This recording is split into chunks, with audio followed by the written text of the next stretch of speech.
힘을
校卒業時般若波多自証券法案保育同一細工薬者利子式空意空空意識式即税空空即税式重創業式薬部尿税者利子税商法空総務商法空空空上空増空減税航空中分式無創業式無限意味税式無式商法未足無限界内し無意識外無無明薬無無明人内し無老死薬無老死人無空襲滅度無知薬無得意無浄土公母大三角阿弥阿弥陀佛神無定下無定下無空空理祭天道無即行で南米小仏へ阿弥阿弥陀佛クラノブタ三脈三宝大宝地阿弥阿弥陀税大二種税大名種税無上種税無道道種無上一切空真実無法説阿弥阿弥陀種無節種圧やでやであやであそうやでおりそわたあんやしんど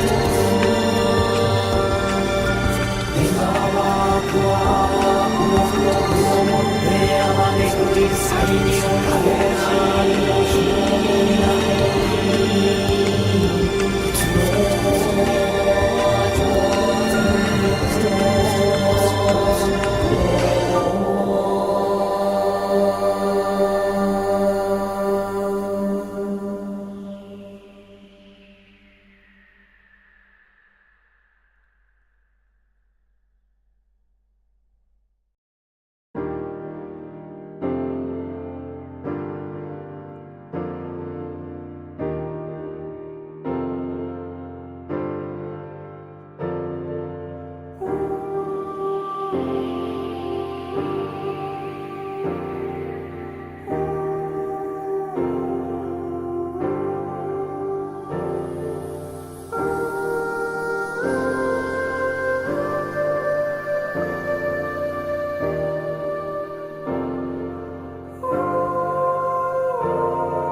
無常特攻無大三角平安や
Welcome, ladies and gentlemen, back to the Valley of the Judged.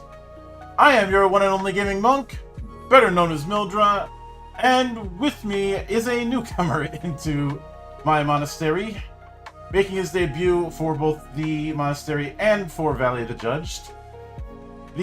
Our resident three-eyed king of dad jokes, good brother Joe. Hello, everyone. Joe, fortune teller, at your service. So, I know some might be looking at this and going, wait, where's Sig? What is this Astra Arcanum thing?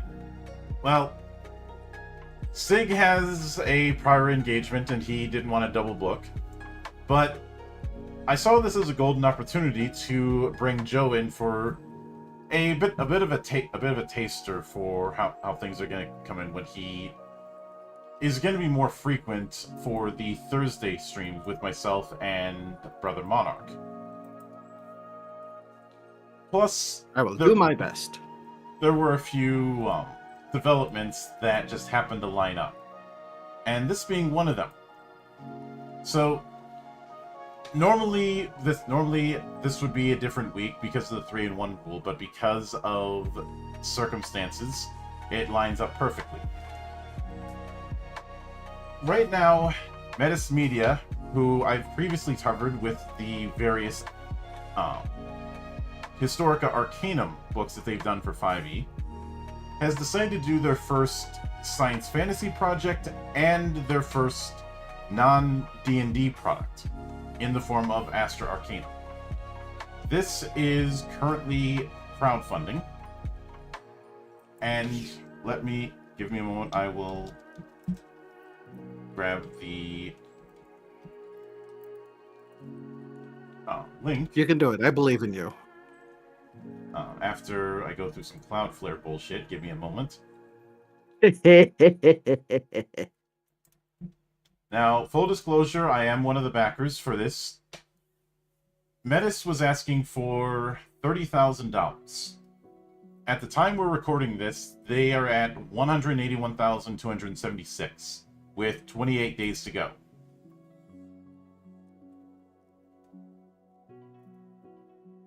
And keep in mind, with this is a big deal, and it's one of those things that I kind of predicted was going to happen several years ago. That because of the fiasco with the OGL, a bunch of designers and developers were going to be jumping off of that bandwagon and doing their own thing, mostly out of a lack of trust towards Wizards of the Coast. To that I say, first time?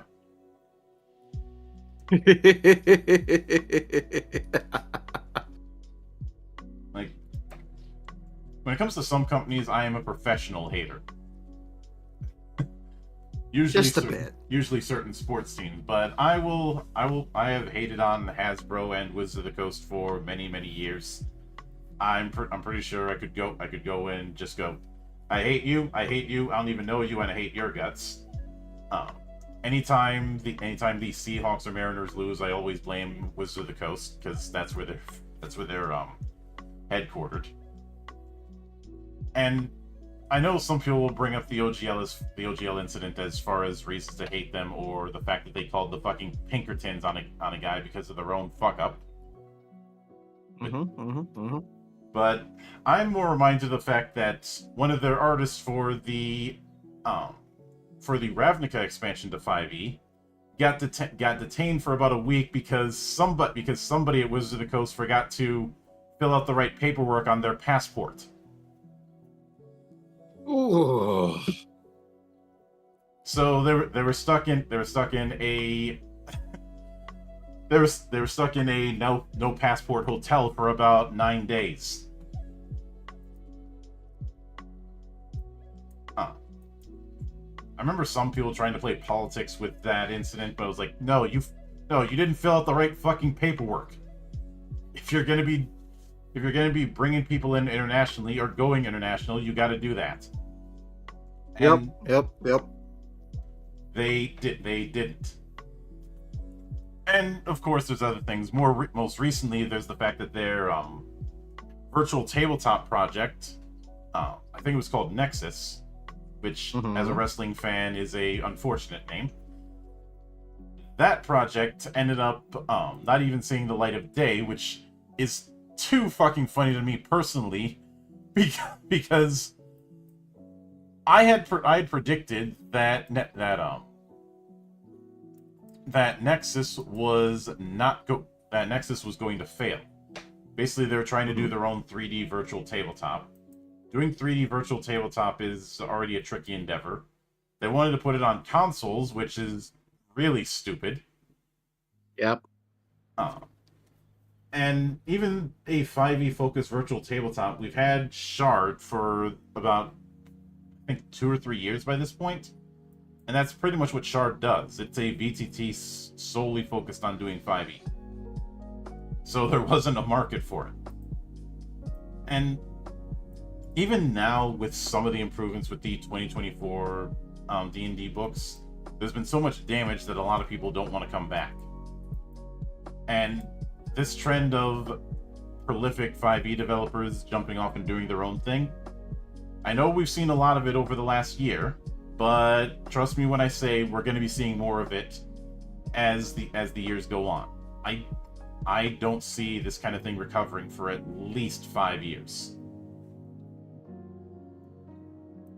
Because when you mess with a gentleman's agreement that's been around since 2000, this is the result you get. You know, I think we're all familiar with the FAFO principle, right? I am. But with that in mind, what we're going to be going over is the Quickstart PDF for Astra Arcanum. The usual rules with covering Quickstarts is appropriate. If there's any parts that are detailing a specific adventure, that part we skip. And for the rest, we're going to see how things play out. So let me first move this over to 2-page spread. The visual design obviously is fucking awesome, but then again, Metis does not skimp on visuals, so that was expected. I mean, I really like how this looks. And it looks like we won't have to worry about a adventure setup. But it's very clear that this is not them trying to do anything like what they've done before. In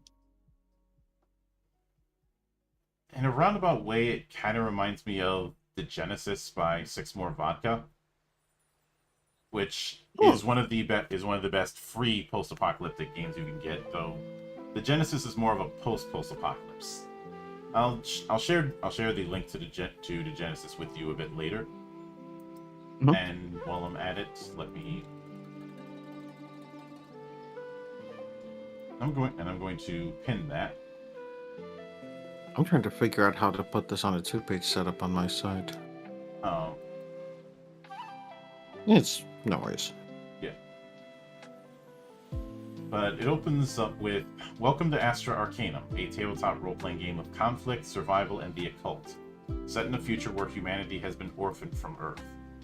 Astra Arcanum's core design philosophy is about giving you all the tools and scenarios to create and play as the character you want to embody in a massive sci-fi setting. All of the systems of the game, combat, social encounters, space battles, exploration, cybernetic augmentations, missions, and more flow seamlessly into each other and interact with your character.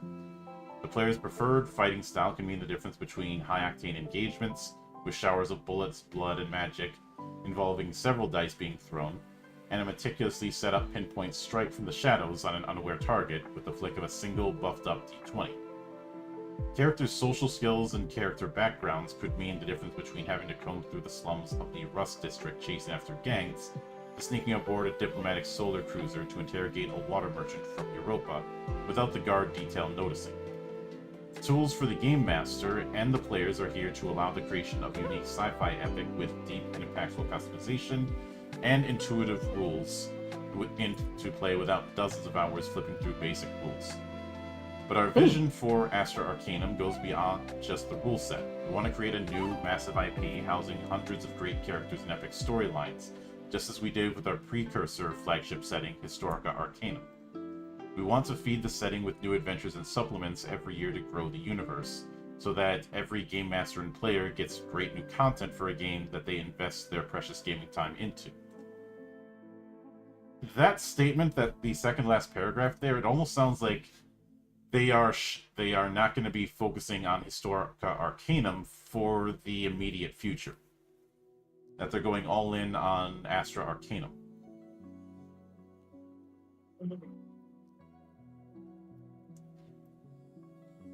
That's what it looks like. And in all honesty, I'm here for it. Yeah. And Kabed says, but the real question is, can we have an adorable mechanical bird pet like in the art? Maybe. I'll have to return to that question when we get to the full book, when that comes around. I do think it's amusing that they called it Astra Arcanum, because obviously a lot of people will think Astra and they'll think astral as in the stars, but I think the intent is referencing a famous phrase, per aspera ad astra, or through hardships to the stars. But then we get to the first chapter, which is getting started, with a bit of augmentation work on the spread here. Ah, yes, the old Skywalker special. Yep. So it goes that it's a game for 3 to 5 players and 1 GM. We already know what a GM is, and what PCs are, so I don't need to go into that. The players take on the general manager. The players take on the roles of armigers, mercenaries for hire in a solar system of danger and opportunity. And Kabed is bringing up 40k. I could see the comparison to a point. Mostly places like Necromunda. And for those who aren't familiar with Necromunda is a hive world. Hive worlds, well, to call them a shit show would be to lower shit shows to would be an insult to the word shit show. Just a little, right? It would almost be like calling Mega City 1 in Judge Dredd a bad place to live. What? No, it's great. They uphold the law regularly. So then we get to the rule set in brief. After going into a bit of description, because all you need to start playing your character are your character sheets and a bunch of d20s, as all the rolls within the game are done with a handful of d20 dice.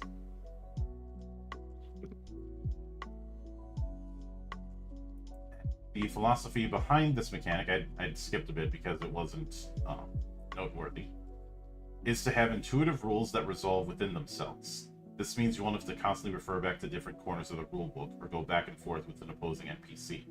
Once the encounter, combat, infiltration, and so on starts, everything you need will be on your sheet.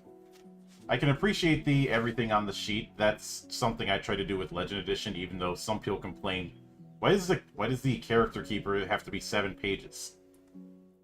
I'm like, because I wanted to, for starters, I wanted to keep as much on the sheet as possible, and also, you're not going to be using all 7 pages. Not unless you specifically build your character to do so, and even then, it's going to be difficult. It's because of one of them is built around the off chance that you're doing the full buy-in option, which is mutually exclusive to standard character creation. It's physically impossible in my case, and play from the sheet was also the battle cry of the best iteration of Legend of the Five Rings during the Alderac years, 4th edition. 3rd edition was good, but it needed a few tweaks, and 2nd edition was when they were trying to do roll and keep and d20 in the same books, and we don't talk about those years. Not even a little.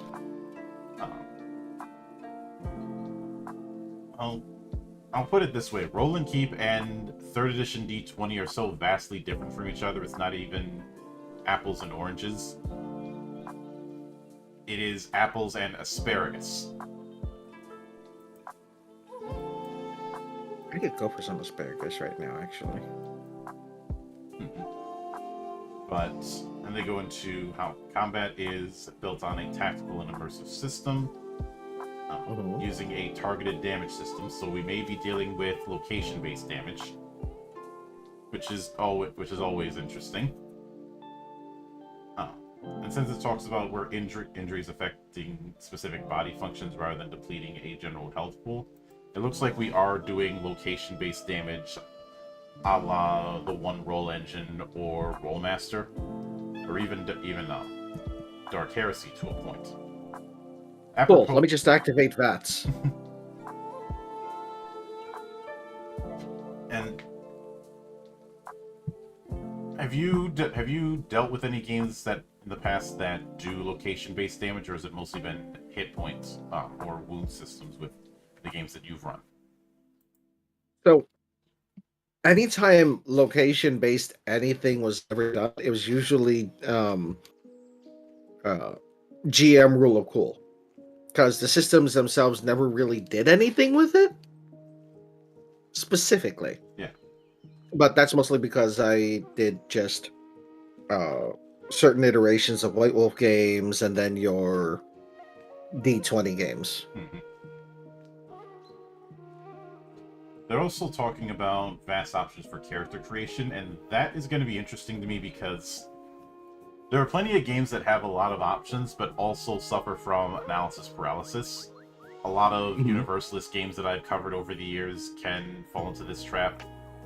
Shadowrun and Rifts have been my whipping boys for this kind of thing for decades. Now, granted, Rifts is my whipping boy for many, many reasons. And it has been since I was a little kid. And Shadowrun, the big problem I often have with it is the fact that it just says, okay, here's a number of karma points, have at it. And as a result, a lot of people build themselves around the pre-gens in the core book. I know some people romanticize that, or GURPS, or Hero, or whatnot, and say, oh, you can build just about anything. Which I liken that to if you're, if somebody's kid or niece or what have you asks for a Disney princess doll for Christmas, and you end up giving them a Princess Leia action figure. You're technically correct, but you kind of missed the point. Now, obviously, Deadpool is the best Disney princess.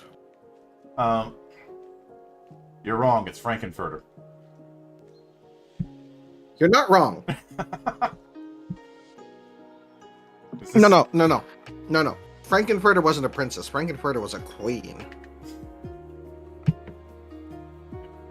But then they get into types of play, which is one-shot missions, which is self-explanatory, skirmish-based combat scenarios, which is interesting, and epic campaigns, so the multi-session affairs.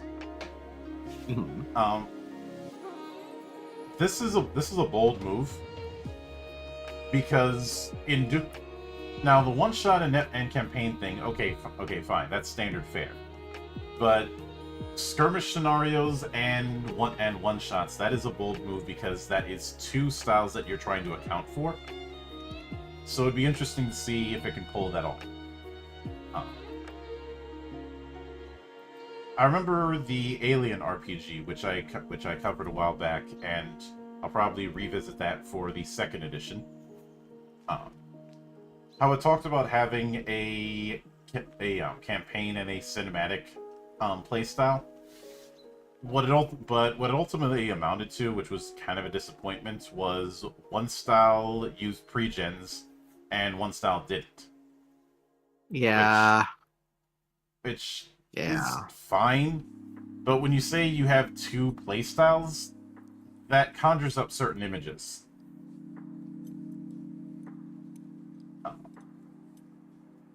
but they're also implying that there's a kind of that there'll be a kind of soft AI when it comes to those skirmish scenarios, which isn't the first time I've seen that kind of thing. I distinctly remember seeing that with Emberwind. Mm-hmm. And obviously, it doesn't mean like AI controlled like in a computer game, but more of usually a random table to determine actions. That was kind of what Emberwind did. I think the Gears of War board game does that as well, though I haven't played that in years. Let's see, I'm trying to remember because I know that I came across some systems that basically just had a bunch of if-then bits for their monsters, where if creature is like less than X amount of health or gets hit with something, then this happens. And it kind of took away a bit from the from DM having to like think, oh, okay, what do I have the monster do next? But it also just kind of made them a little predictable if the players already knew.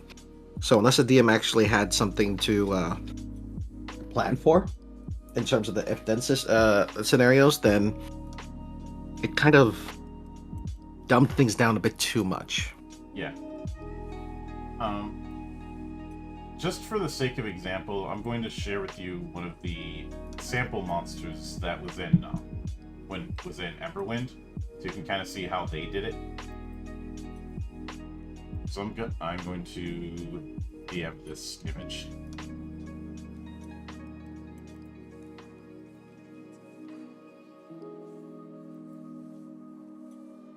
Huh. That's that almost makes me think of Swamp Thing mixed with a one of the Predator race. Yeah. Bless you. Or as Arnold would call it, one ugly motherfucker. No. What do you mean? It was a face that a mother would mount on a wall. In any case.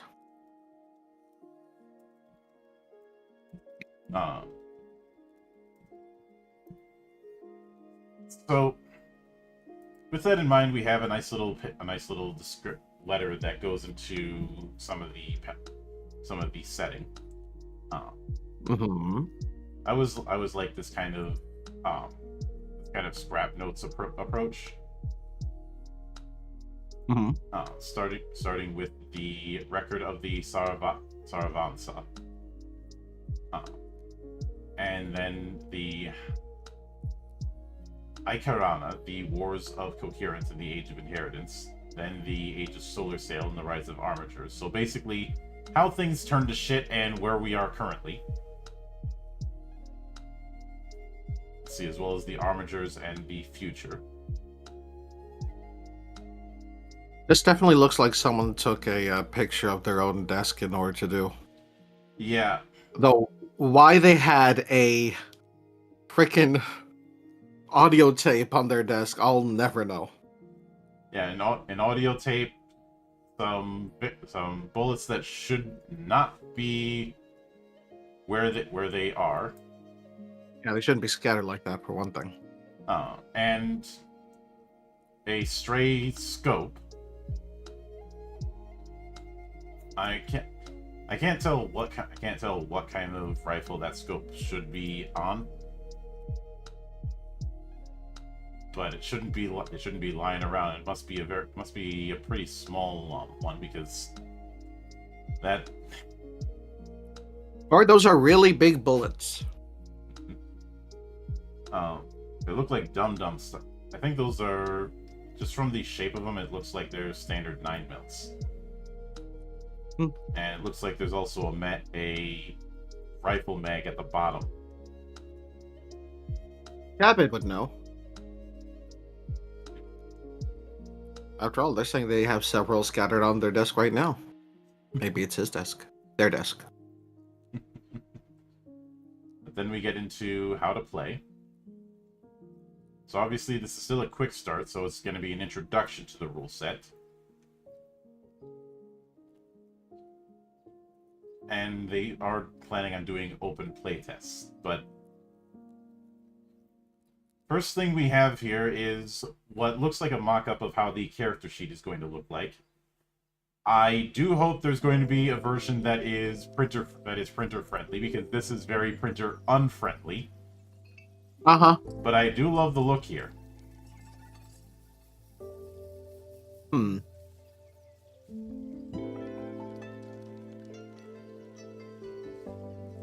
Strength, once again, only having one skill.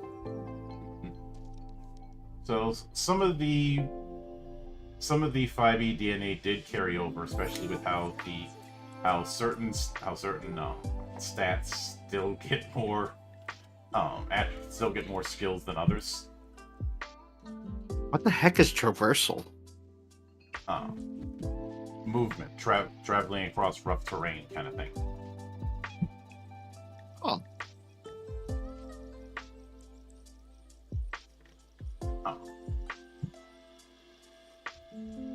Let's see, it looks like we are doing a class system as well as an archetype system. Mm-hmm. As well as background and affiliation. So those things are going to be familiar. I guess threat level is going to be akin to character level. For actions, we're running on an action point system. I wonder how many we get in a round. 8. Possibly. Really? Huh. Max AP is 8, so 4 to 8 probably. We will see. And then on the right side, we have this, I guess what appears to be a kind of condition track for. Oh yeah, that's what it looks like. Yeah, for the different body parts, as well as The neural system is its own body part. Interesting. As well as a track for minor wounds and a track for armor. Mm-hmm. Which does give me the vibe that armor is going to be more uniform. It's not going to be armor on specific parts here. Actually, I scratched that because there's the same kind of square in some parts of the condition track that we have here. Mm-hmm. But it's a pretty straightforward thing. It's a pretty straightforward thing. I do hope that when it comes to the character sheet proper, again, have one that isn't going to kill my ink, because ink ain't cheap. And I am curious how this is going to handle things at higher levels. One thing that bothers me is the squares for armor are after the major damages in the injury table. Yeah, unless that's meant to be something else, but we will see. So then we have one person who's a little tied up. Just a little. Although in space from the looks of it. Although that rifle, it looks a little. The thing on the bottom bugs me. I don't know why.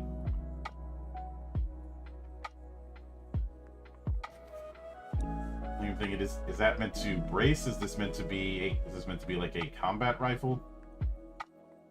That's a very good question. It's definitely one of those. I won't say it would cause pain to Craig Ferguson, but it certainly would cause him to ask some very pointed questions. I'm not sure if you're familiar with him. He's done a lot of breakdowns of firearms in video games. He's affiliated with the Royal Armouries Museum in the UK. And he's also worked with Ian McCullum, aka Gun Jesus, of Forgotten Weapons. And he has a certain hatred for the way guns have been treated in Call of Duty over the last few years. chief among the, just as a minor example, putting red dots in a game that are supposed to take place in World War II. Red dots were in World War II, but they were on planes because you needed a big-ass battery.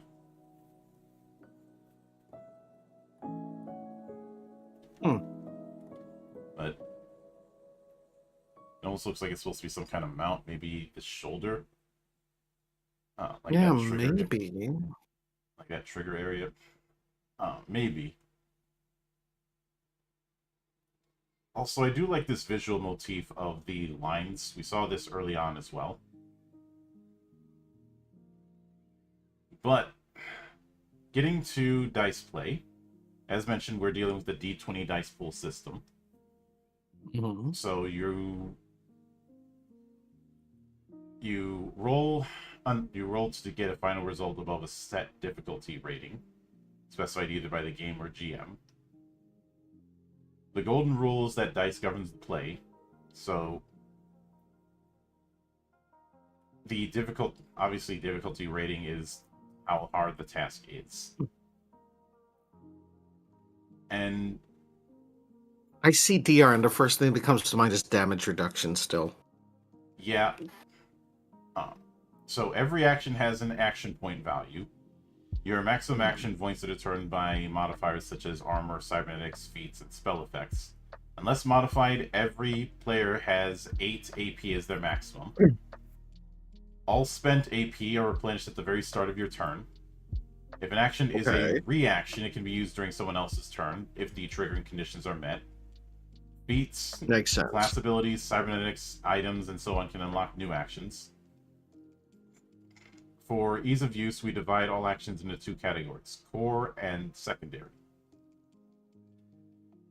So, core actions are things like move. You move 1 sector or 15 feet. So it looks like we are being a bit looser when it comes to how grid combat is usually treated. This does mean that some people are going to have to overcome their grid combat brain rot. Hell, I've had to deal with people who have to overcome that. What's wrong with grid combat? On paper, I'm saying that sarcastically. Yeah, on paper, it's fine, but I've seen some people try and put it in places that it doesn't belong. And my game is one such example. Because in the last year, there's been maybe 4 people who have attempted to try and do grid combat for Legend Edition. None of them have finished it, which I kind of predicted was going to happen. Because trying to do it in my system results in a lot of cascading effects on other things you have to account for, to the point where you end up making a whole game. But see, then we have charge. You move 2 sectors, but must finish your movement within the engagement range of an enemy unit. You must immediately take a fight action and must be able to spend the AP cost of the chosen weapon profile. So fight, you take the fight action against an enemy unit in your engagement range, spend the AP cost of the chosen weapon profile, and resolve a melee attack. Shoot, same thing, just with a ranged attack. So there isn't unlike some cases I've seen that do AP, we don't have a set AP cost. So I guess you could say AP is going to be in the same relationship as stamina is in a Souls-like, where certain weapons are going to take up more stamina than others. Makes sense. This is made a bit easier in the fact that you're getting stuff you're getting it right back to your max at the start of your turn. Also, Kabet says hexes are objectively better. Fight me. Battletech player detected. I mean, as someone who plays a lot of 4X games, I'm likely to agree. Yeah. Oh my! But then we have cast a spell, which the spell is going to be tied to the AP cost. Same with using an item. if the item requires a skill check, you don't need to spend AP for that check. See, then reload. The AP cost varies depending on the weapon. Dodge, 2 AP. You impose disadvantage 1. See this section on advantages and disadvantages later in the chapter. On an attack action against you, can be used multiple times on the same attack if the additional APs are also spent. I vastly prefer this kind of thing as opposed to you can only do the dodge action once per round. If you're gonna have that, dodge needs to be a lot more powerful than it is.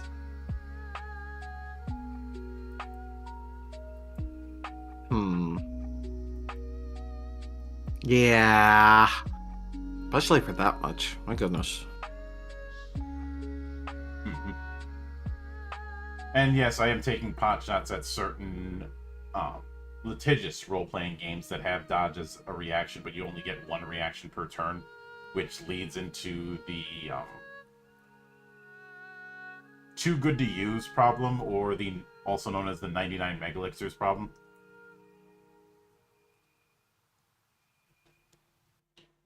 But then we have Fighting Back, which costs 1 AP.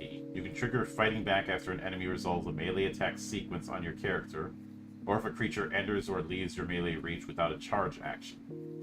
In addition to the 1 AP cost of Fighting Back, you must be able to spend the AP cost of the chosen weapon profile. You can immediately resolve a melee attack sequence against the creature triggered. So this is both attack of opportunity and counter-attacking. Yep. It does mean that when getting into melee, it's still a risk. Now, granted, you still have to spend the weapon AP plus 1 for Fighting Back, but it is something you can do. And Kevin says, it's okay, you can say D&D. We call it the world's most litigious role-playing game here.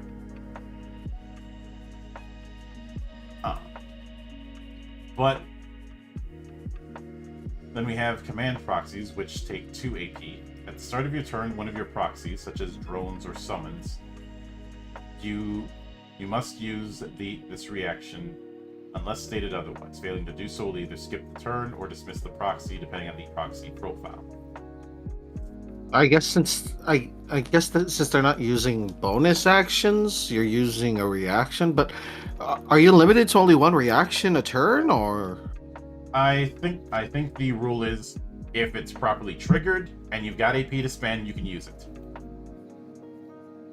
Because this looks like you have to willingly use it. Like it's not just something that you can wait for. So I guess you have to set aside the 2 AP for when your proxy has a turn so that you can spend it then to command them. I feel like that's the intent. Essentially, you're getting an extra kit or character with drones or proxies to mess around with, but there is a AP tax, essentially. And if you don't spend that 2 AP on them, then you're not going to be using it for that round.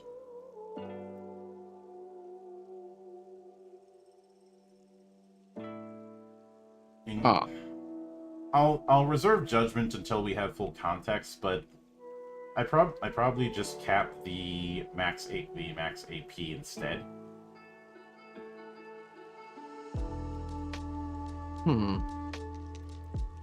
Basic interactions. So basic, advanced, and difficult interactions cost 1, 2, and 3 AP. Okay. I'd say this is where things like minor actions or free actions in other games would fall under. I do hope the full game gives kind of a baseline about the difference between the 3, so that GMs could have a bit of a range as far as what would be considered basic, advanced, or difficult. But I see tapping a control panel and flipping a switch. Well, is opening or closing a door a basic or advanced in that scale? Because the next thing that they have is like operating advanced machinery, activating security terminals. Like I guess it would be basic. Yeah. Unless there's like some kind of advanced lock on it, but Yep. Then we have ready to action, so your hold action approach. So there's your prepared action, Kevin. So you pick an action and declare the condition where you'll take it. You lose the AP of that action from your current and maximum AP counter until either you cancel the ready action or your condition is fulfilled and you take the action. Your AP goes back to its original state at the start of your next turn after you canceled or fulfilled your ready action. Let's see, then basic and advanced communications are 1 AP and 2 Oh my AP. God, talking is not a free action. But crying still is. Oh, I don't know. That might cost 1 AP as well. Let's see, dropping an item costs 1 AP. Then we have basic and advanced scanning. This is new. You can perform a very basic scan of your surroundings or analyze an object or character by spending 1 AP. Provided that you succeed in the skill check associated with the scanning, the GM may reveal minor relevant meta information about the environment or the foes you're encountering. You can also perform a detailed scan of your surroundings or analyze an object or character for 2 AP. Again, provided you succeed on the skill check associated, which may give you major relevant meta information. So it's perception and investigation. Good to know. Though I really hope that they put some things in so people don't do the annoying thing of doing scanning checks every single square. You know, the rogue who checks for traps every 5 feet.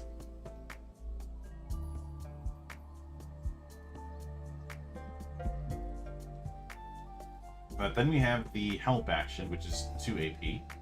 So this is a help action. You know what you're getting yourself into. Grant an ally another D20 on a skill check. The player has to give a convincing way to help an ally in a specific action, and they have to be in range.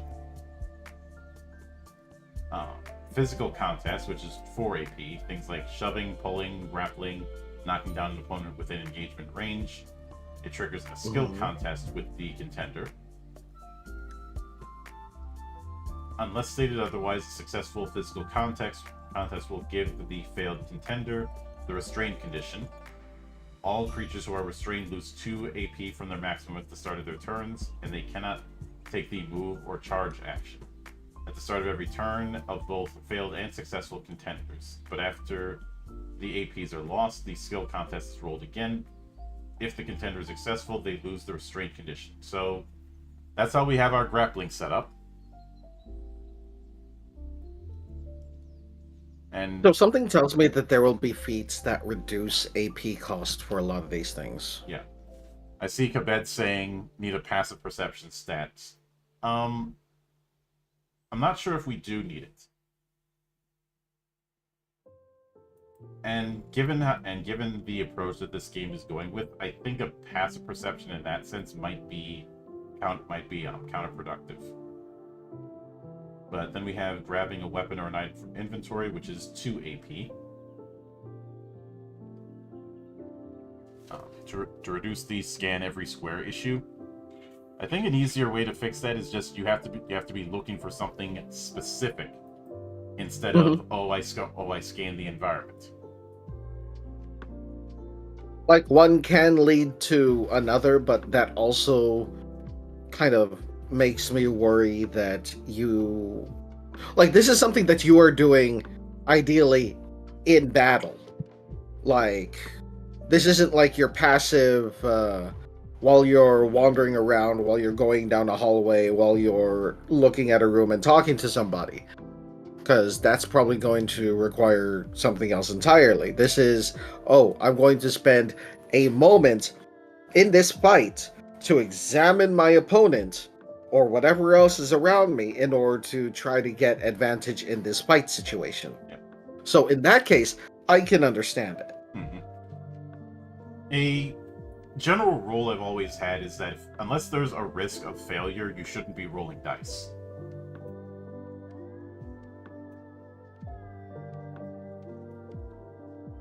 But Then we have downtime actions, which is going to be resting, which heals all minor wounds and replenishes mana points if you're playing as a spellcaster.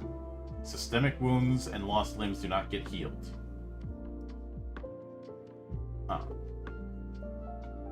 Some downtime actions do require a skill roll, but don't require AP calculation. So I think it's fair to say that AP is only going to matter during combat. See, then skill contests that require substantial time, such as engineering structural reinforcement, performing extensive surgery, or crafting a custom weapon, would be skill contests for actions that have multiple steps that take a significant amount of uninterrupted time. Mhm. Using items with substantial time is based on the item, may combine with difficult skill contests if necessary. Then rituals. And rituals. Yep. Hmm. I will be interested to see how the game is going to be handling magic. It looks like we're using an MP system instead of the Vancian model. Thank God. Fuck the Vancian model. Thank the deities, my goodness. Because I hated the spells per day model when I started, all the way back with the Black Books. My hatred for that model has not ceased. Especially since every time I point out these issues, it's argued that I'm being petty about it, or I have to hear the fighters aren't supposed to be powerful kind of thing. And I've just said, I still don't understand that. It's cope. It's usually cope from a bunch of mage players who screech anytime you give the fighter character anything interesting. And I know that's the case because I saw that when I was doing playtesting, as well as when my good friend Routes, the angriest man alive, also did playtesting. And I've told you before about my incidents with the Tome of Battle book. How I got shit for defending that book. Uh-huh. But then we have the core stats, and these more or less work like the original 6 stats. Strength is, strength. Finesse, I would say, is akin to dexterity. Yeah, that looks about right. Endurance is akin to constitution. Willpower, I'd say, is akin to Wisdom. Oops. Intelligence is intelligence. And charisma is charisma. So they basically just renamed 3 stats. Mm-hmm. I mean, I use a basic 6 stat setup, but it's named after the stats that are in the material I'm emulating, but it's not far removed. What I do like here is the bullet points about what you'd probably want to focus on, depending on what sort of role you're trying to play. This was something I saw in 4th edition. I didn't see so much in 5th edition, but I've always stated 4th edition is the edition I'm supposed to hate, but I don't because the check bounced.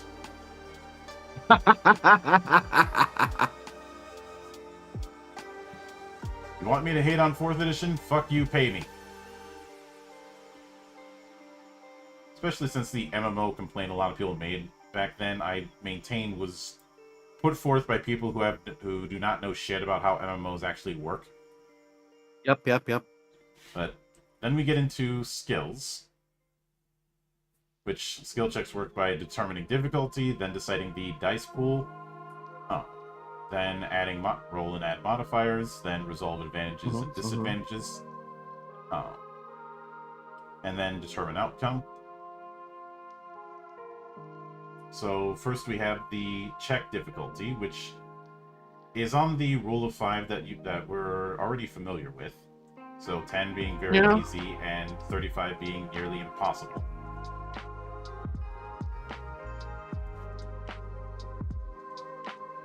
And then the skill roll count. An immediate check, i.e. you have a very limited window of opportunity, is 1d20. Standard is 2d20.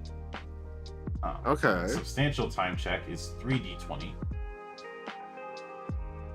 And we also have degrees of success and failure. So basically, the degree is on a rule of 5, which is what I'd expect. So, is this pick the highest number from the dice pool, or are we adding it all together? The vibe I'm getting is you pick the highest. Failure, we do have a tier set up. So if it's within 5 or less, you just fail, but without major consequences. If it's more than 5, it's a significant failure. Significant success, you succeed and get extra benefits, is 5 over DR. And exceptional success is you succeed with 10 over DR or more. These degrees of success and failure also apply to contests. Of course, a roll of 20 is a critical success, and a roll of 1 is a critical failure. As per usual. Mm-hmm. And of course, they can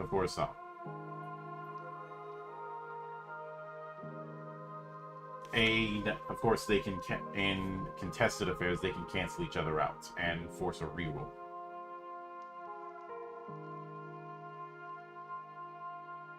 But then we have advantages and disadvantages, Which is par for the course. Mm-hmm.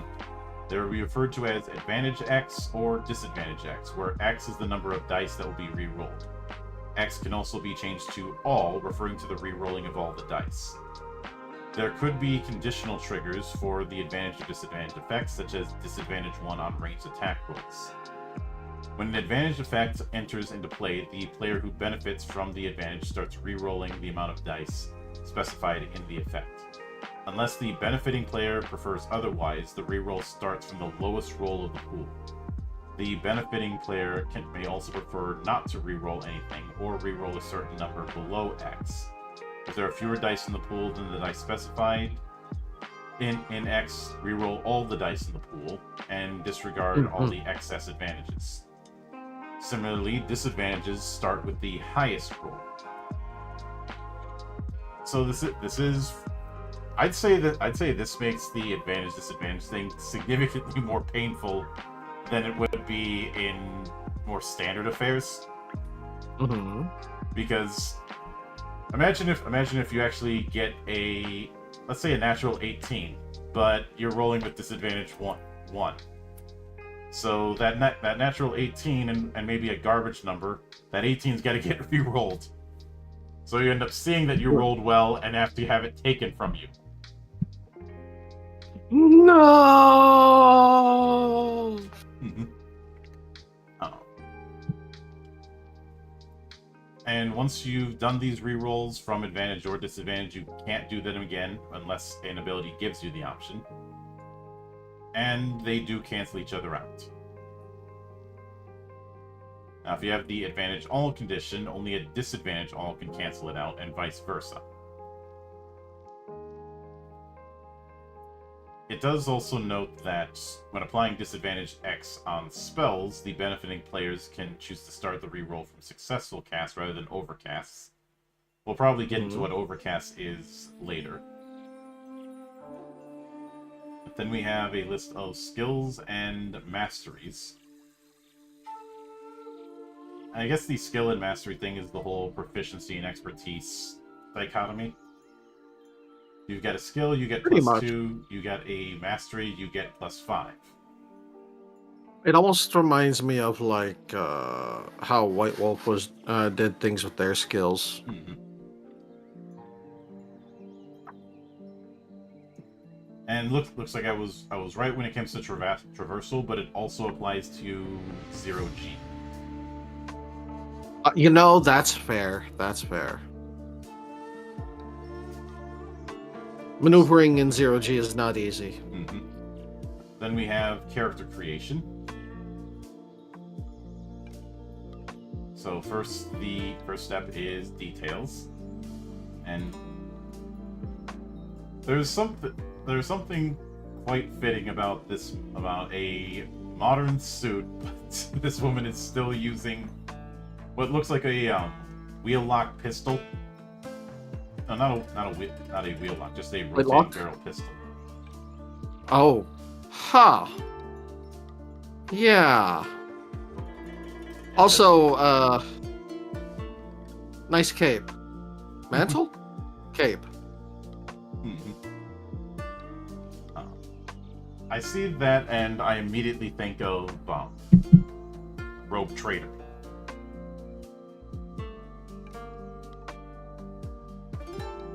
Hmm. But then you choose. I do like the monocle. Yep. But after going into the basics, you then choose the class, Hmm.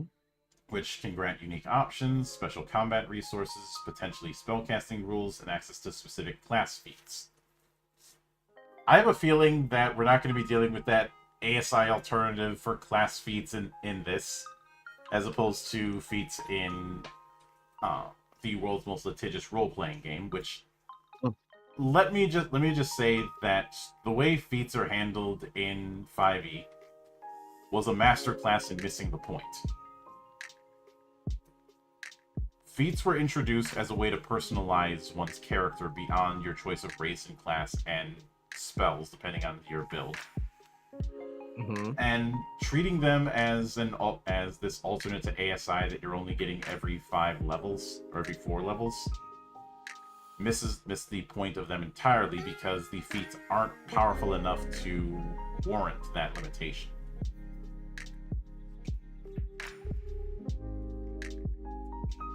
Like, it ultimately means you're only getting 4 of them across a full adventuring career, if you even get that far. And with a lot of them, the benefits don't exactly make it worth it, especially compared to the benefits of ability score improvement. I know that it was probably done because of how absurd the feat list and feat tax problem got in 3rd edition, and was also carried over into Pathfinder 1st edition. But you can swing the pendulum too far the other way. And if we're dealing with class feats, I have a feeling that problem's not going to be as big of an issue. But the classes that we have access to are the Bastion, so you're a frontliner, but also explosive area damage. And damage mitigation, so, you know. Why am I thinking of Demo Man from 2 Fort? You might not be wrong. A Bastion specializes in creating space for allies, pinning down hostiles, drawing fire, and cracking through fortifications. They are the tank. Literally. Yeah. And the battering ram. Mm-hmm. So in that regard, if I'm going to be bringing up 40k, Devastator Marines. Let's see, but then Spectre is your sneaky boy. Probably also a glass cannon. They can be knife fighters or snipers. So either the spy or the sniper if I'm using Team Fortress 2. But I'd say this is your precision target kind of glass cannon. See, then synth.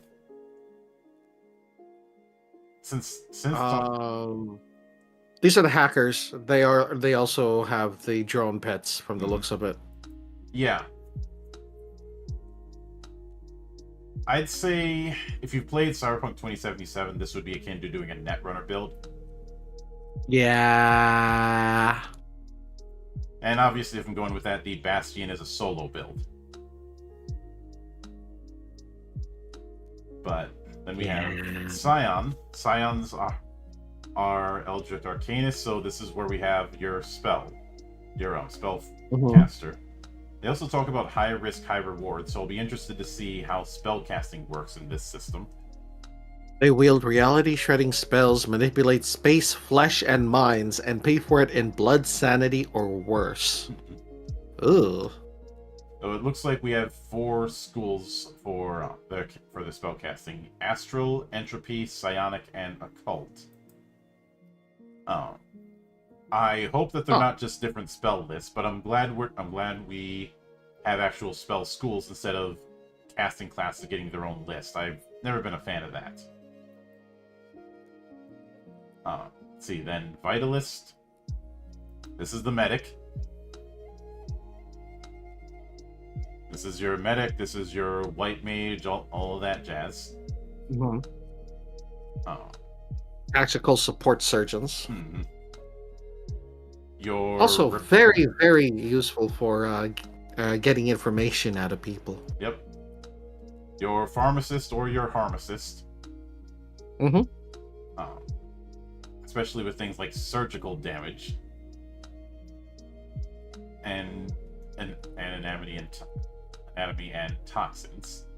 Let's see, then specialists, described as the tacticians, faces, and fixers.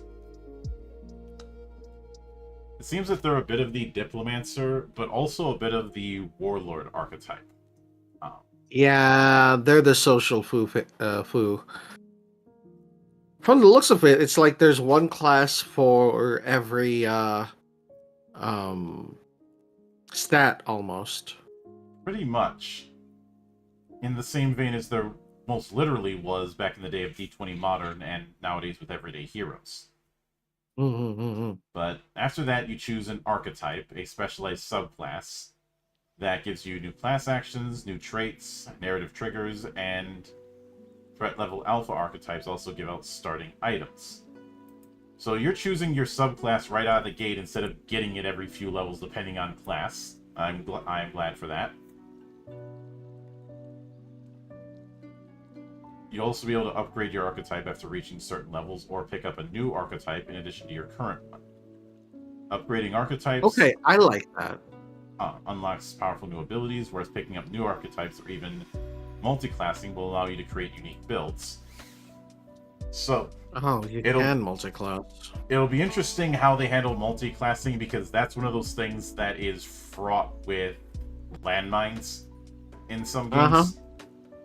Because it was something that was put in after the fact, or wasn't really built for it. This is why there's kind of why multi-classing in a lot of D20 based games is seen as that high skill floor kind of thing. Mm-hmm. But if somebody has a particular theme that they want to do, they should ideally be able to multi-class out of the gate, or at least very early on. I'd say it's a way to reduce the problem back in like 3rd edition D&D of what was known as dip classes, where you're only getting levels in a class to get this one specific thing and that's it.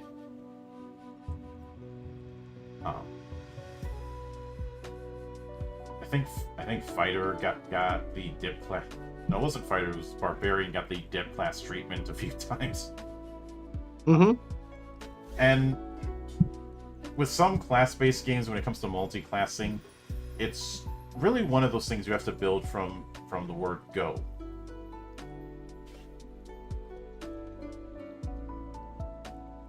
But then we have an example archetype with Deadeye, which is threat level alpha. The Deadeye is basically a sniper specter. You do have to qualify for it, so I guess the archetypes are akin to prestige classes in that regard. Since you need a finesse of 4 and threat level 1. You do get... That's what it looks like. Yep, you get a few starting items. You get a new action marked for death. You mark an enemy you have line of sight to. They gain the condition marked for death. While you're resolving a ranged attack against a target which is marked for death with a sniper rifle. For that ranged attack, you gain advantage all. Additionally, if you haven't taken the move action this turn before resolving the ranged attack, you also gain ignores light cover. You can move freely after you resolve the ranged attack. You may only have one marked for death at a time. You also gain the killing ground action for 1 AP. Pick 2 adjacent sectors. Those sectors have the tag Killing Ground. If any enemy environment or any not environment, any enemy movement occurs in or through those sections, you may use the reaction tracing shot for 2 AP. Reaction tracing shot, you resolve a ranged attack with a sniper rifle against the target without paying the AP cost. You have disadvantage all on ranged attack rolls in that sequence, which I suppose is a decent trade-off for the fact that you're using a sniper rifle at 2 AP. Yeah. I wonder how much AP a sniper rifle usually utilizes. I have a feeling sniper rifles and heavy weapons are going to use more than, say, a pistol or a knife.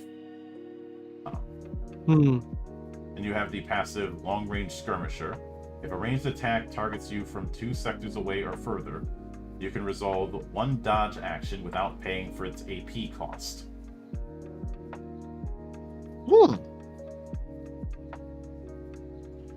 Which means that Deadeye is very much meant to be the sniper, but also has an element of counter-sniper. Very true. Very true. But then you generate core stats. We've already gone over the core 6. Each stat ranges from 0 to 10, with 3 representing the average. 10 is peak human.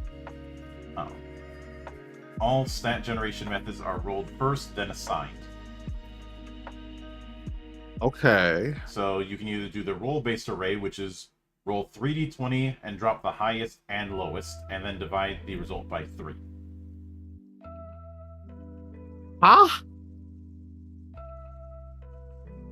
3d20. Get the middle ground. Divide by 3, rounding up. Yep. So that means on a 20. So if for whatever reason I roll like 2 20s and one other thing, then that means that on a 20, I'm dividing that by 3, rounding up, which is going to be slightly less than 7, but you're rounding up to 7. So the highest you can get when rolling is a 7, possibly. Yeah, though the odds of getting 2 natural 20s on a 3d20 roll are pretty damn slim. They are, but like it's the entire thing of going from 1 to 20. You can also decide to get an automatic 1 for your next result. If you do in your current 3d20 roll, pick the highest result instead. So you can choose to have a dump stat. Interesting. Or you can do the standard array, which is a 5, 2 4s, a 3, a 2, and a 1.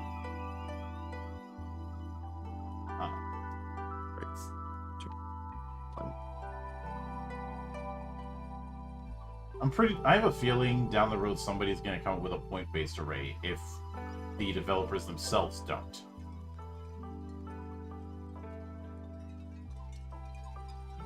And then we choose a background, which provides +1 to 2 core stats, +2 to 2 skills from a background-specific list, 1 skill mastery, 1 narrative feat, and a minor mechanical feat. So we do have feat categories, a starting item, and roleplay cues.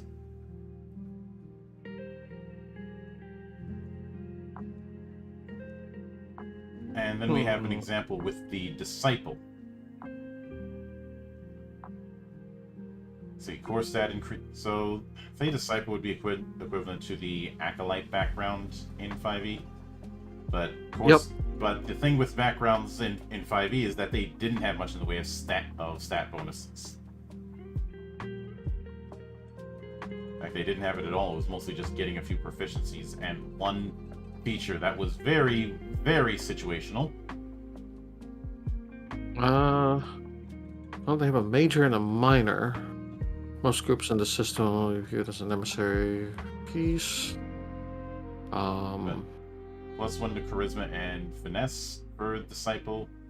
+2 to composure and etiquette strata, religious organizations. Skill mastery can either be in pain tolerance, composure, persuasion, or etiquette strata, prominent cult. And as far as the feats, the major one is Symbol of Peace. That one's actually not too bad if you're trying to be a face character. And you do get advantage 1 on charisma skill checks if you're not brandishing a weapon.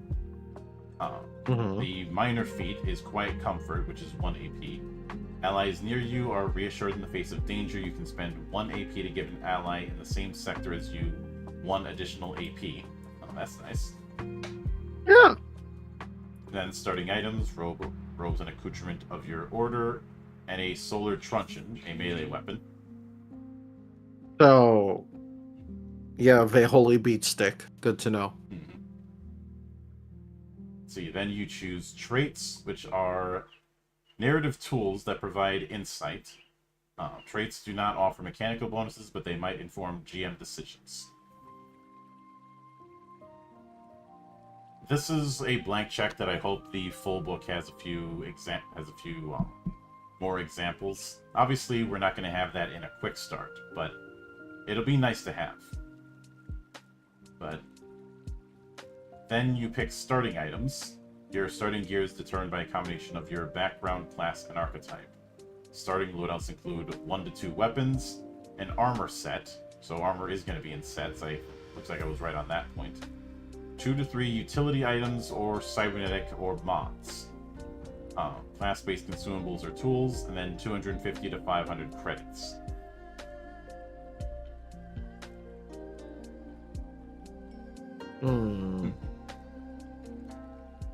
And then we have the leveling up constellation, along with threat levels. Oh no. So, character progression is measured in threat levels. Rising in threat levels unlocks access to new class features, advanced archetype abilities, rare items, and high-risk contracts. It also Oh no, it's the sphere grid. Influences how NPCs, factions, and hostile forces perceive you. That you do gain XP, but it's usually tied to shared events or equivalent. Combat is 1. Each enemy has a threat level on its data card. Upon defeat, it grants a set amount of XP to every party member who participated. I'm glad for that, so there's no kill steal bullshit.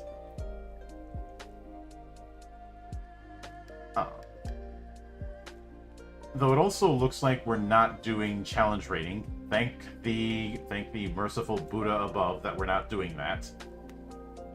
Oh boy. You're not gonna... Oh, you see it already. Look, it's a sphere grid! Everyone loves a sphere grid, right?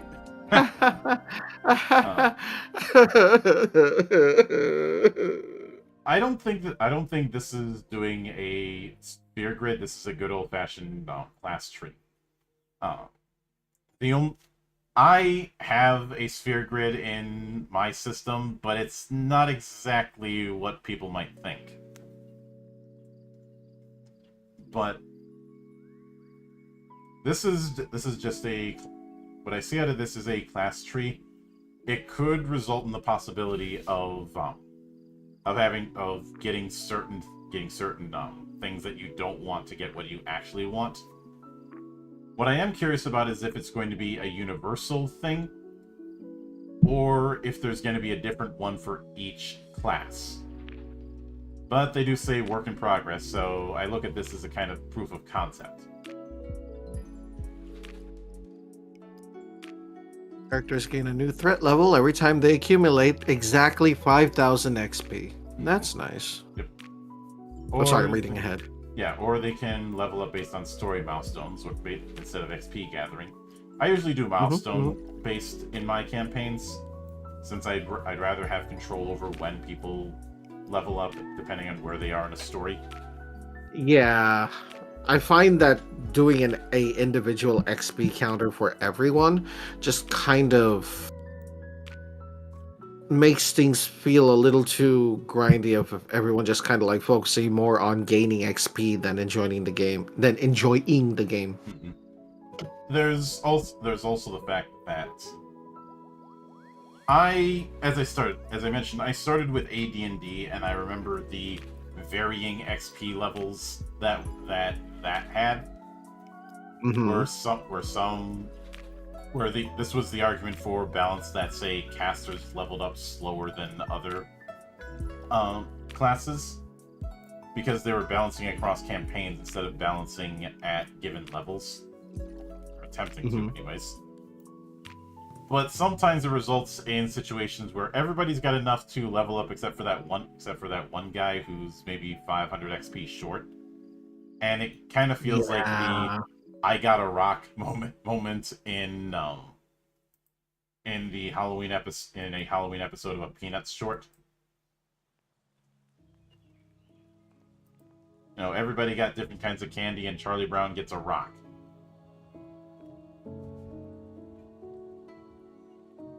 But let's see, then we have one more bit of lore. Then we have cybernetic tags.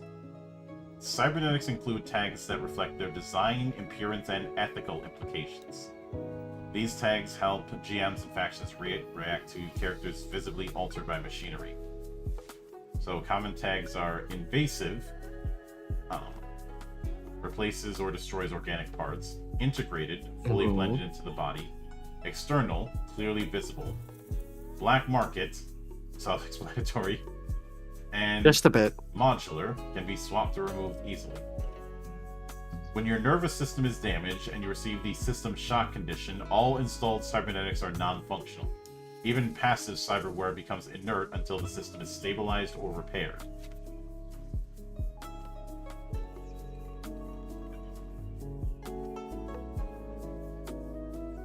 But then it goes. makes sense. Makes sense. I suppose this also means that things like essence costs for cybernetics in Shadowrun, or the empathy cost that can lead one to going towards being cyber psycho and cyberpunk aren't really a thing here. The drawback with more cybernetics is if you get system shock, you're in real deep shit. Because I'd imagine someone could go full cyborg a la the Major from Ghost in the Shell, but there'd be a price.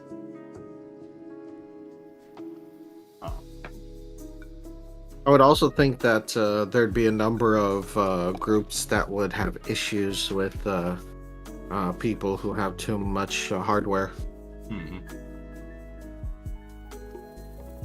But Do you think they do the thing where it's like too much cyberware affects your ability for magic? I doubt it. I'm not getting that vibe. We'll see when we get to the magic system. But they do give an example of a cybernetic with the model V12 reflex spinal rig. Has the keywords invasive, requirement for, and full integration. Loot table is 24. Effect grants a new reaction, neural reflex. Trigger, an enemy declares a melee attack against you. The effect is you may dodge at -1 AP cost, minimum 1. There we go. So cybernetics and feats would be able to reduce that AP cost. And they go a bit further in the constellation and how it is meant to be an evolving path across class, archetype, and hybrid potential. You start at the center of the constellation. When you increase your threat level, you unlock one new star node that has to be connected. This creates a web of progression, so it is a skill tree. Stars can grant core stat boosts, modifier boosts, feats, a archetype upgrade, a new archetype, or the multi-class node.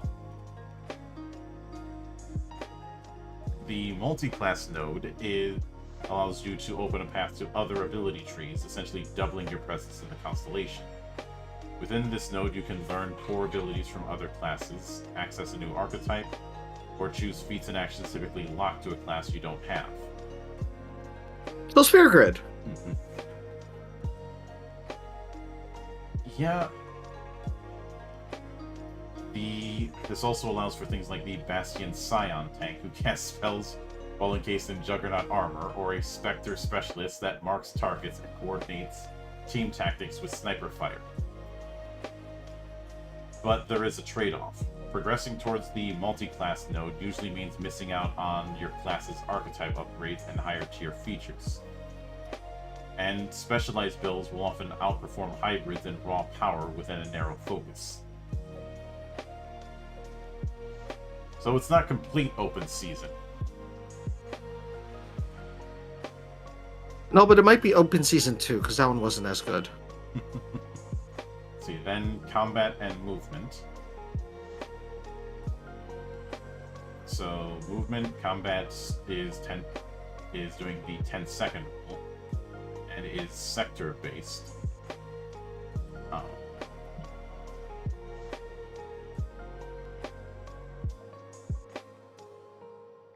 Though you also have the precise movement if you want to do more realistic movement points. So you can do the traditional grid combat if you want. But it looks like they recommend sector based for your first playthrough, which is taking a bit of theater of the mind because it's being a bit loose as far as how big a sector is. Yeah.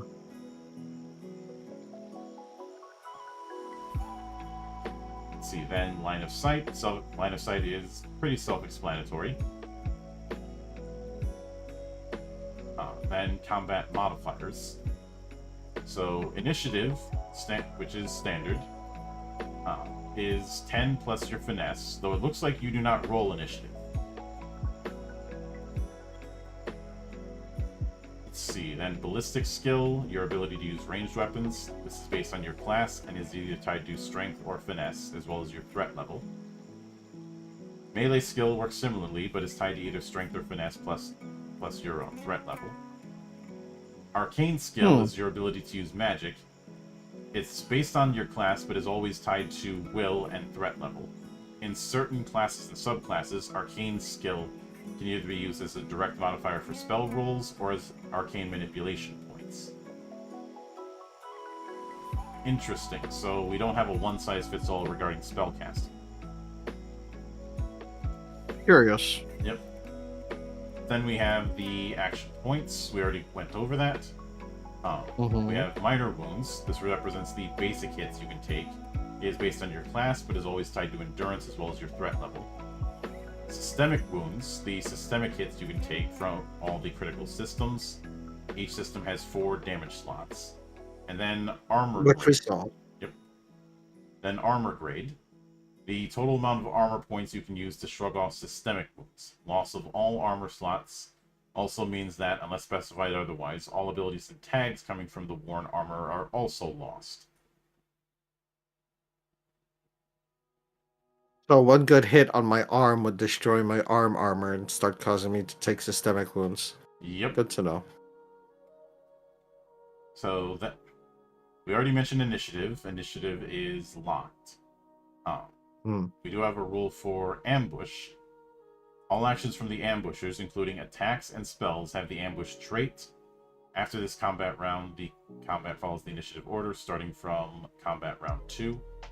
Ambushes are, unless specifically stated in a mechanic like a spell or a feat, the results of narrative developments that usually require successful rolls to the stealth skill.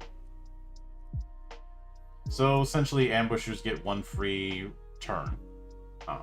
Let's see, then with ranged combat,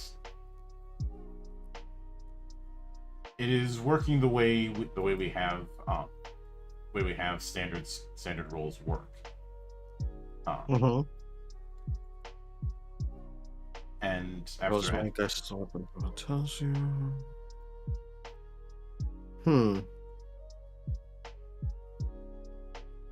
So the target has to assign wounds. With minor wounds directly going through, and systemic wounds knocking down armor if they have any left. If you're using the realistic ammo rules, reduce the ammo left in your magazine by the amount specified. I've never been a big stickler for tracking ammo. The approach I've always done is tracking clips.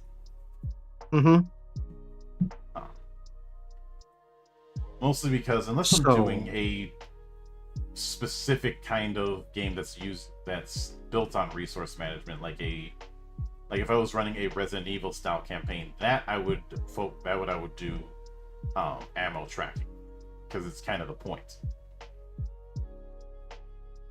so my question is, how do we tell? Like, is there a specific dice table we use to see what part of the body we hit? Do we call it ahead of time? Like, Um, I have a feeling we'll be getting to that soon. hmm. But then we have arcane combat, which you are spending a mana cost, which is also how many dice you will roll.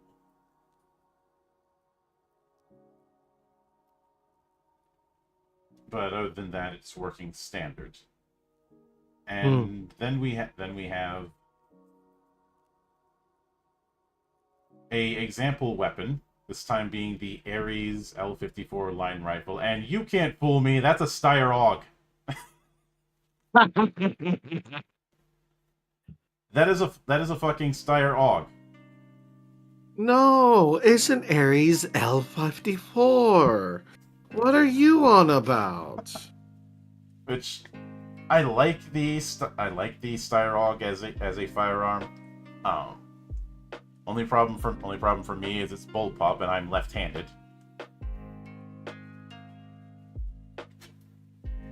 For those who do not speak firearm, bullpup firearms are ones where the ammo and thus the firing mechanism is behind the trigger.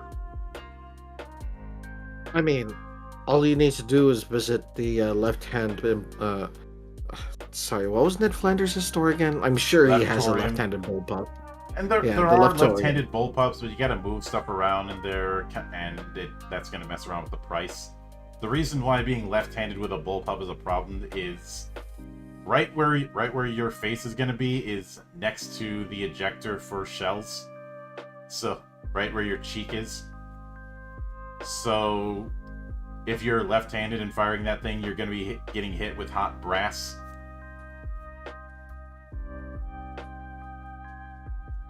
Okay, but like, how hot we talking? Oh, keep in mind, firing a bullet is causing a miniaturized explosion. Damn, that's hot. But let's see, the max ammo for the rifle is 8. As a reliable tag, weight is 2 units, so I guess we're doing abstract units a la the Black Hack. Price is 550 credits, has 3 attachment slots, a barrel, scope, and ammo. Then the loot table. An ability called Kill Confirmed. If the weapon scores a critical hit and in the same ranged attack sequence incapacitates the target, the shooter regains 1 AP. Not bad, not bad. And we have 3 different attack types: semi-auto shot, full auto, and hitting with the rifle butt. And with each of these, we have different degrees of success. Or not degrees of success, but it looks like different setups for the die total. Mm-hmm. So 15, grazing hit, minor wound. 18, precise hit, 1 systemic wound, cardiovascular. 1 minor wound, ignores light cover. So I think that answers your earlier question. Yeah. Oh. And 21 plus is a critical hit, inflicts 2 systemic wounds and 2 minor wounds, ignores light cover. So does that mean we need specific weapons to hit specific spots?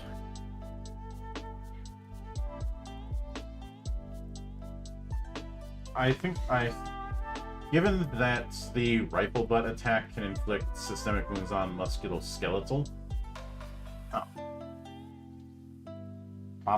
possibly not. I have a feeling that a lot of the weapons are going to have different areas that they're going to be attacking. Going with cardiovascular for the systemic wounds makes sense because you're trained to fire at center of mass. Mm-hmm. But because of this setup, the vibe I get is there is no basic attack.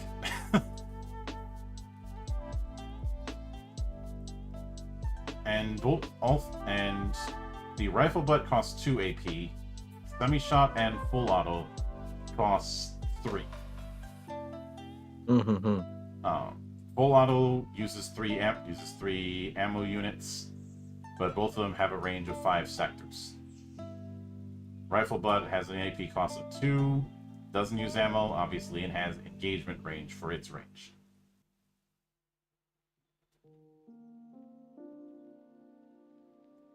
Also, I gotta appreciate the attachment slot setup they have on the card. I think these cards are an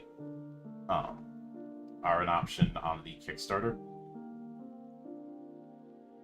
Then we have weapon attachments,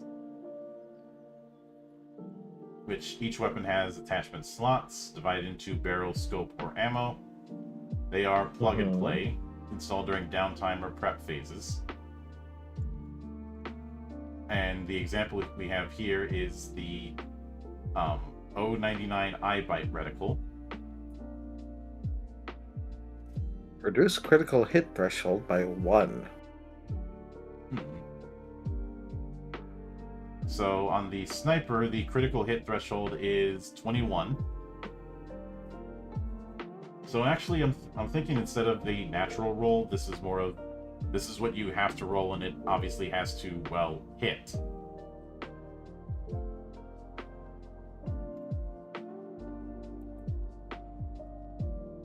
Then we have ammo counts, which we've already covered.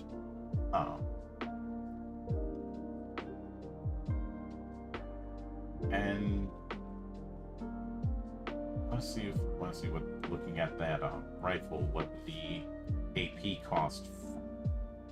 We have the AP cost for using the weapon, but I'm trying to see what the AP cost would be for reloading. Actually, never mind. I think it's supposed to be 2 across the board. Mm-hmm. The ammo count is written as X2 AP. X is the max ammo. Let me double check that under basic abilities that we were looking at before. Mm-hmm. For the usage of AP. Here we go. Fight, shoot, cast a spell, reload. Yeah, XAP. The AP for this action is dependent on the weapon profile. Mm-hmm. So, and the weapon profile said 2. Yeah, I believe so. So I think it would be 2 AP to reload that rifle. Max ammo 8. Where does it say 2? I think I may have misread.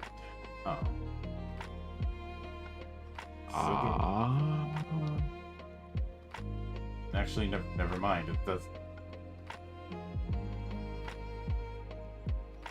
Huh. Yeah, it just has max ammo 8.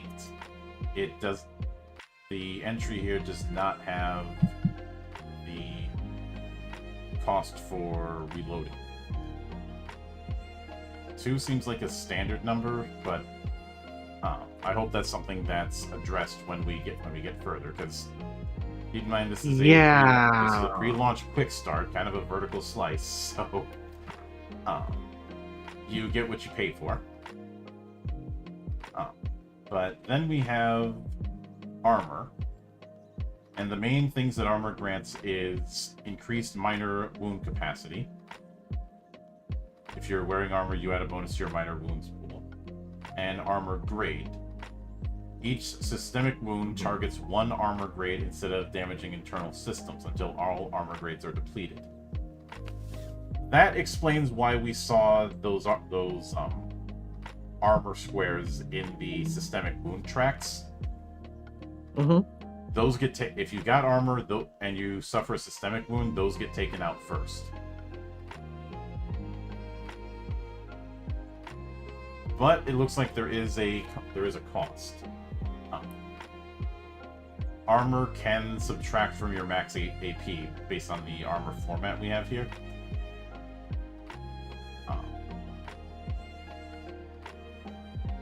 there's also a carry capacity rule, and some of them have unique abilities. That's what it looks like. There's three rules that they highlighted regarding armor. When all armor grade is depleted, you immediately lose all armor tags, which that can be nasty depending on the type of armor. Some advanced armor pieces include tags like backup energy supply, which preserves certain essential tags. And carrying more than your armor's carry limit may cause AP penalties or disallow certain actions until the load is reduced.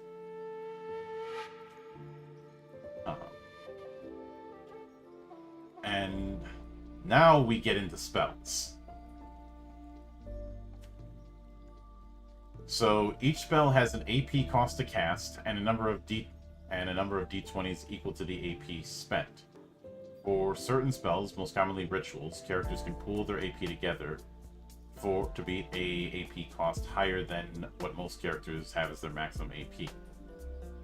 Unlike weapons, spells use a 3-tier success system unique to arcane power.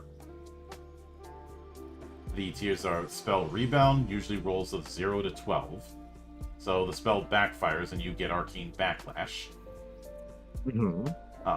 13 to 17, spells successfully cast, and the result usually grants Success 1 to resolve the spell.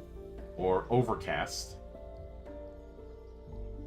which it does give a boosted effect to the spell, but the caster takes reduced backlash, typically less than a spell rebound. The result grants Success 2.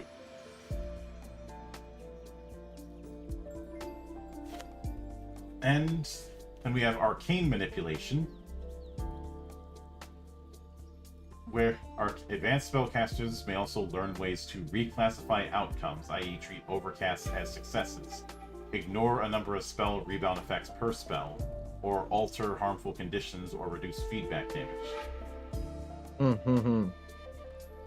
And when applying an advantage effect to spells, the benefiting player can choose to start the reroll from overcasts. When applying a disadvantage, the benefiting players can start the reroll from successful casts rather than overcasts.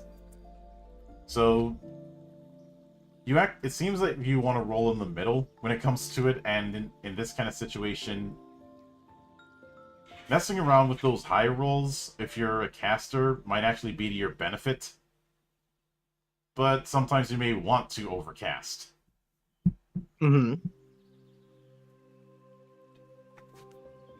So, each spell has its own data card, which has its name, AP cost, tags, components, the typical verbal, somatic, and material. Loot table, so you can get, so if you want to gain spells as loot, always nice. Success tiers, and then the effect.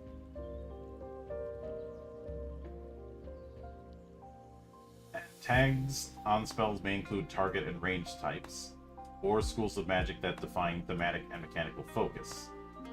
Components reflect the ritual or discipline involved in casting.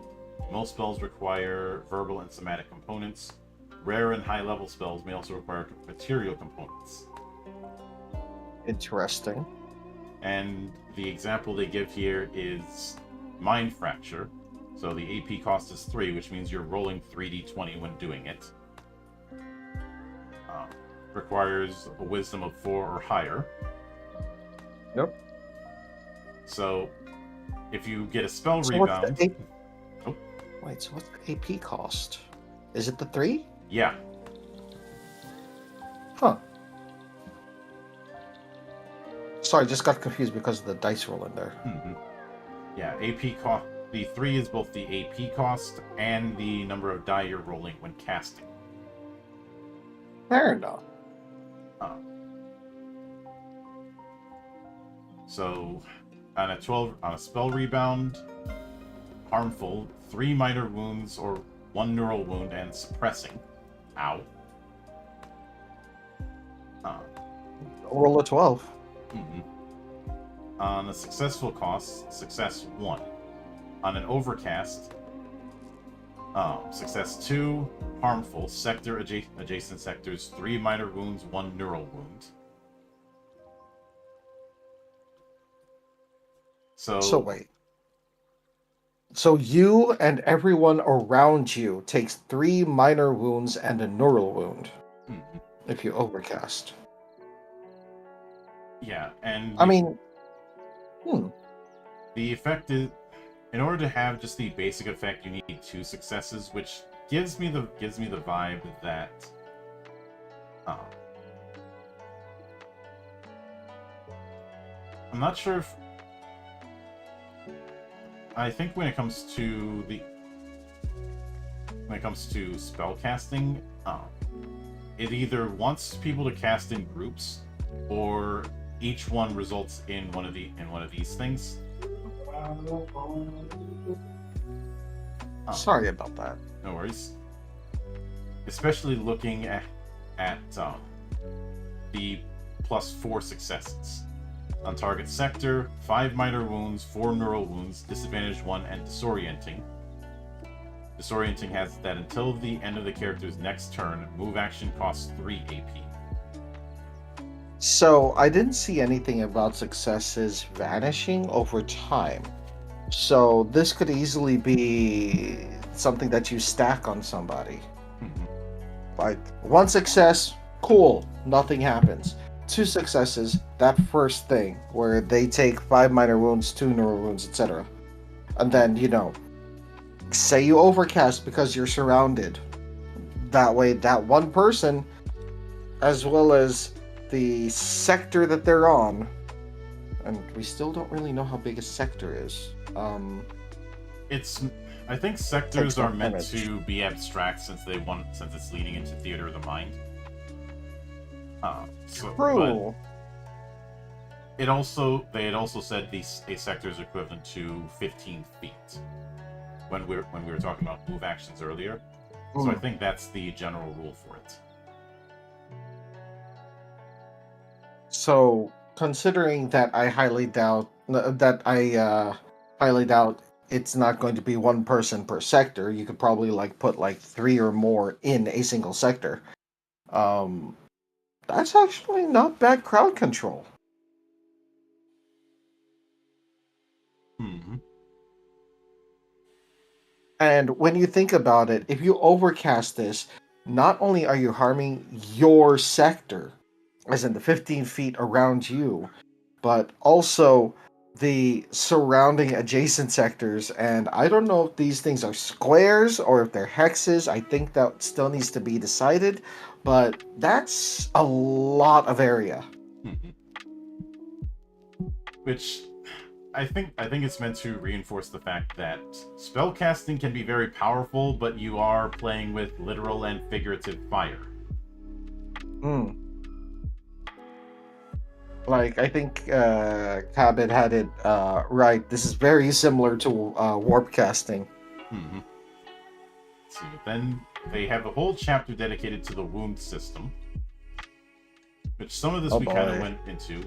Minor wounds. The base minor wounds is calculated by endurance plus level times 4.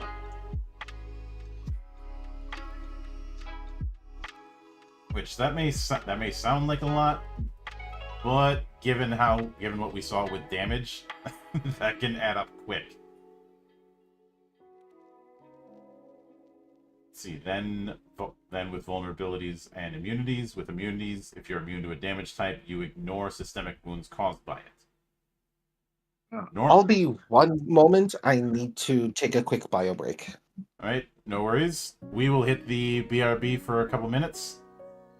So we'll see you then.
Sorry, folks. When you get to my age, the bladder ain't as big as it used to be. But immunities can come from armor tags, cybernetic enhancements, natural traits, and active spell effects. See, then we have vulnerabilities, which is on the opposite side, where vulnerabilities cannot you cannot use armor grade to absorb systemic wounds, and it bypasses armor entirely and is applied directly to a system.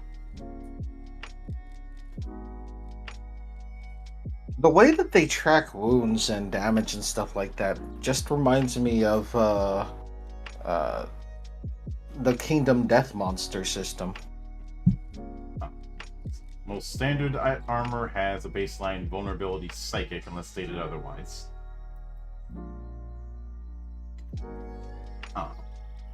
See, then incapacitation. When you receive a condition that causes incapacitation, whether from a torn out limb, neural collapse, cardiac rupture, or other critical condition, you fall unconscious and are unable to act. So this is your in-dying stage. Failure to receive medical aid within the time window listed on the wound condition, usually 1 to 3 rounds, results in death. There are no resurrection spells, technologies, or divine reversals accessible to players. Yep, death is the end. See, and then we have a bit of a thing on the different kinds of systemic wounds.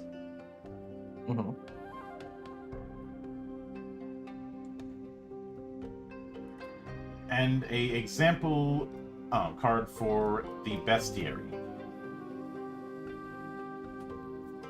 Nepenthe Rock Bulb. Nepenthe? Yep. So see, type, loop table, threat level. It seems to have a slow tag, so it takes 3 AP to take the move action. Let's see, armor grade is 10, minor wound count is 15, armor type is natural. Vulnerability is fire, as you would expect from something that looks like a Nightmare Fuel Venus flytrap. Fair enough.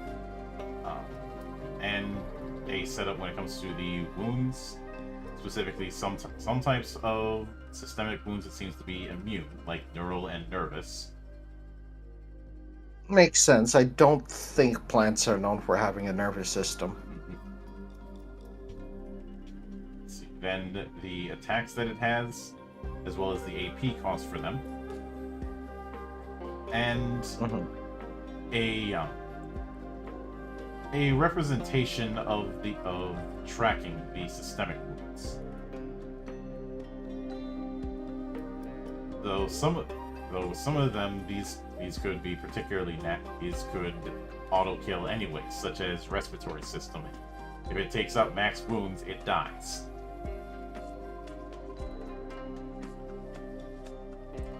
So, because of the setup, I think it's very clear that the game wants to emphasize having the party inflict a variety of systemic damage instead of focusing on one. So, I can see that for taking the damage, because the way that it said that you get knocked out is when any one of your wound counters gets to the point where you get that major mark. So spreading the damage out throughout your body consistently seems to be the best way to survive. Whereas for the monster, honestly, it looks like you want to like hyper focus on one until it gets those max points, and then go for others if you can. Of course, if you've got anything that inflicts fire damage, that this kind of thing would be the time to use it. I cast. Ah, dang it! I don't have my lighter. There we go. Molotov cocktail. I was gonna say napalm, but that works too. And Molotov cocktail is basically napalm. It's a poor man's napalm. But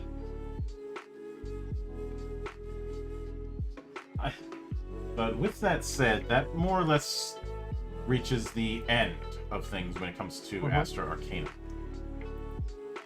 So Rather suddenly too. yeah, I was hoping for some kind of sample adventure, but I didn't see anything like that. Not for the purposes of this stream, but for the purposes of running what we've got. But there also wasn't any. There was the one pre-gen that we walked through, so this quick start is more like a vertical slice presentation than anything else. Yeah.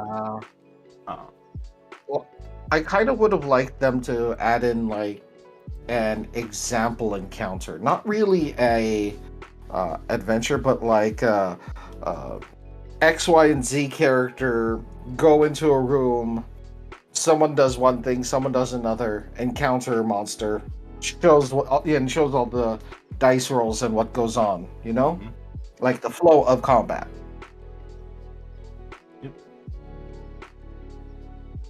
That I can certainly get that. And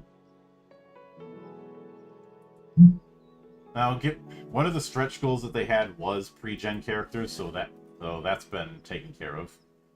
The other one is a soundtrack, which will be nice. Though I can think of some soundtracks I'll probably end up using. Definitely a good amount of the soundtracks from the first Dead Space. If they hit 400,000, they're also going to include starship design in combat. That'll be interesting. I am a little curious how they handle magic and space and stuff like that. Like, how integrated is magic into their technology and their society?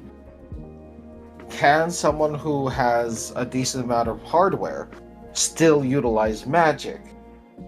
Because that's always been a thing for things like Shadowrun and the like. Mm-hmm.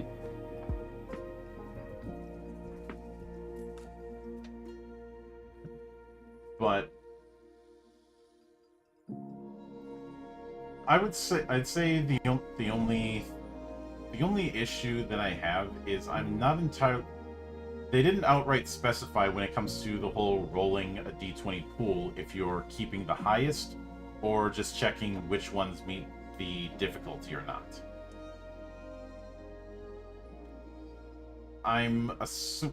Because I haven't seen otherwise, I'm assuming each one that hits is counted as a hit.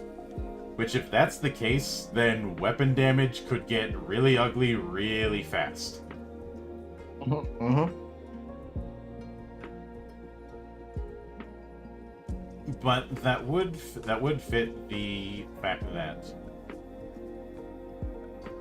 they seem to have it that there's a place for both single d20 rolls as well as multiple. But and actually, I look at when I'm looking on the Kickstarter page, they do answer this. Okay. So they say, let's say you're using an assault rifle modified with hollow point shells to take out a lesser biomutant. You fire it with a semi-automatic shot. You roll 6 d20s as shown in the weapon profile. And add your modifiers. The results are 6, 8, 15, 16, 21, and 24. That's 2 grazing hits, 1 precise hit, and 1 critical hit. You check the profile. So each one is its own separate roll. Okay, interesting. Yep, for grazing hits, you score 1 minor wound per hit. For the precise hit, you score 1 minor wound and 1 cardiovascular wound, and ignores any light cover the target might have hidden behind. And for the critical hit, you score 2 minor wounds and 2 cardiovascular wounds, as well as ignoring light cover. In total, 4 minor wounds and 3 cardiovascular wounds. If that's the case, then cover is going to be your friend. If you do not have cover, especially when it comes to chip damage. If you don't have cover, you're fighting out in the open, you better have armor, or you better pray to whatever god you pray to. So anything that gives you portable cover is gonna be good. Hmm. I'm gonna guess that there's some kind of spells that'll give you some kind of force shield, some kind of technology where you can like set down a portable cover, or maybe even carry a tower shield around, things like that. Yeah. This also means that we were close to the mark when it comes to how spells work. You're rolling those 3d20s and comparing it to whether it's a spell rebound, a successful cast, or an overcast. So those 3d20s can also get pretty damn nasty given what we saw with overcasting. Oh, that's right. It's not pick the highest number from the three, it's all three of them are a roll. Hmm. Ouch. Of course, that also makes me believe that there's some kind of feats or something you can utilize in order to help manipulate that number a bit. There was a hint of that. Either feats or some classes and archetypes have abilities to downgrade it, and if you do get advantage, the priority target is die that would be overcasts, as opposed to the highest, which in some cases somebody might say, well, why would I want to roll lower? Well, as we saw, rolling too high can work against you.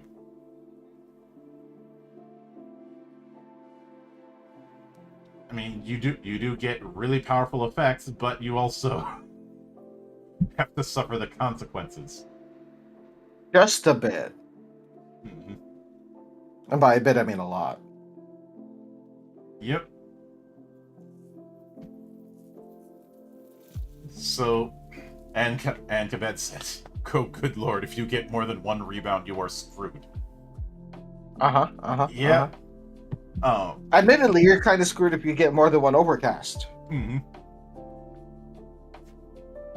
So, choosing the right spells to utilize or specialize in is going to really help you out.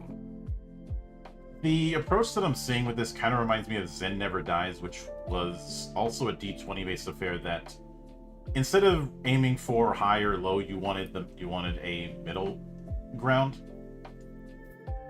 And with what we saw with Mind Fracture, getting 13 to 20s is what you want to shoot for. If you want to do this safely. You want to push your luck, then you can try to go for overcasts.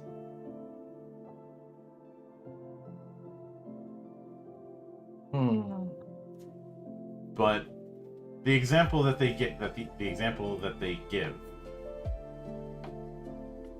is you pick the spell profile, then add your modifiers. In their case, it was 4, 5, 16, and 28 that they rolled.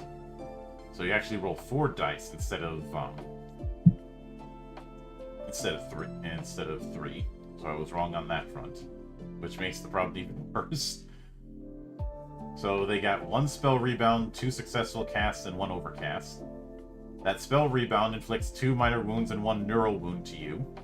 The successful casts have 2 minor and nerve wound each. And the overcast causes 1 minor wound and 1 neural wound to you, and 3 minor wounds and 2 nerve wounds to the target. Interesting. But in the example, they say, oh, you have a spell dampener on, which has 5 neural wound slots you can use before it needs repair.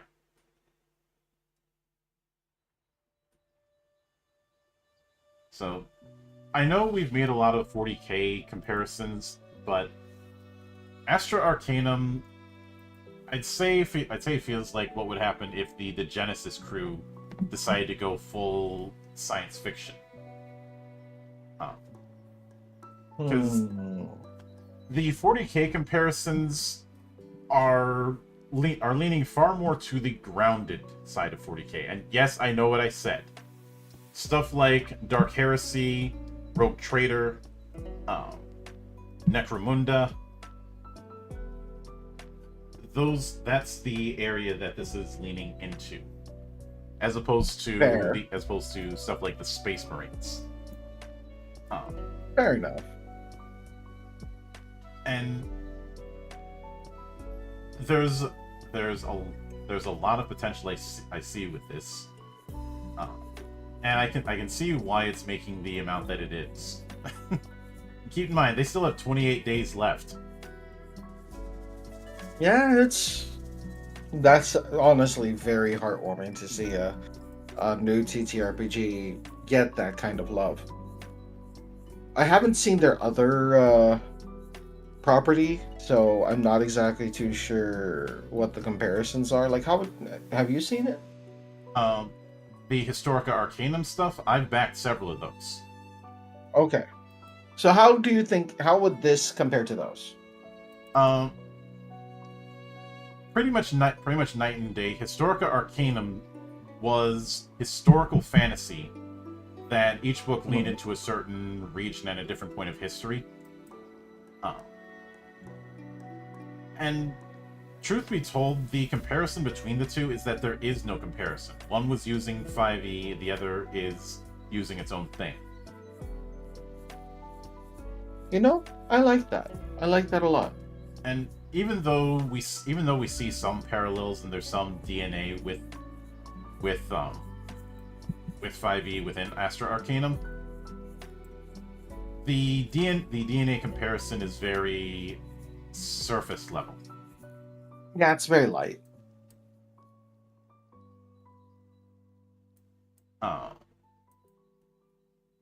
You know, it's things like the core attributes or the like.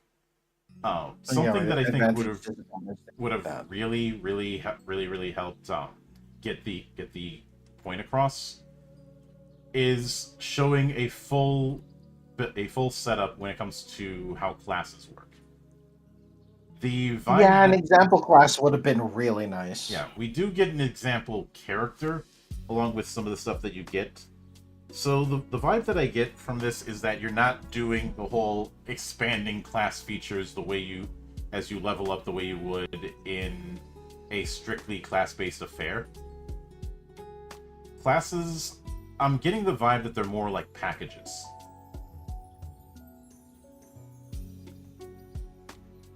I'm gonna guess that the constellations are going to be heavily based off of the class. Yeah, it's Though I don't know if like you get a new star every time you level, because that feels a bit slow. There was the implication that you unlock a new node every time you go up in level, which means you're getting leveling both horizontally and vertically. Because several of the base features that we saw are tied to your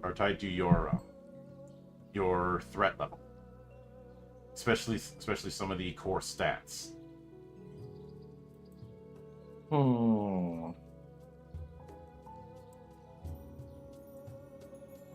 So and going back and looking at the sample character that they gave us, you know, the Spectre Deadeye one that they put in,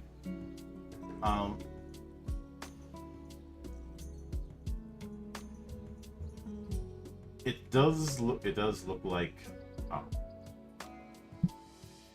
looks like masteries are essentially tags. I will note that, but when it comes to the core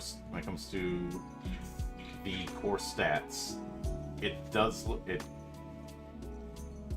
it looks like threat level is going to be used in the same way that the half level bonus in 4E was used, as well as in Saga Edition, and the proficiency bonus is used. But you don't see a case of, oh, you're proficient in these skills. It's actually doing what proficiency was supposed to do when it was the half level bonus, which is a baseline increase to everything instead of specific things. Yeah, I wasn't a fan of the whole proficiency bonus the way 5e handles it. That's another case of missing the point.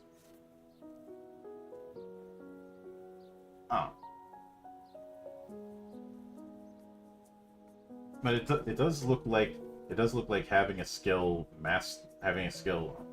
get expertise can add up really quick.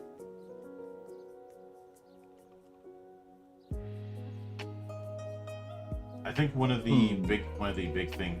I think you might be close to the mark when it comes to the idea that the constellation is tied to class, because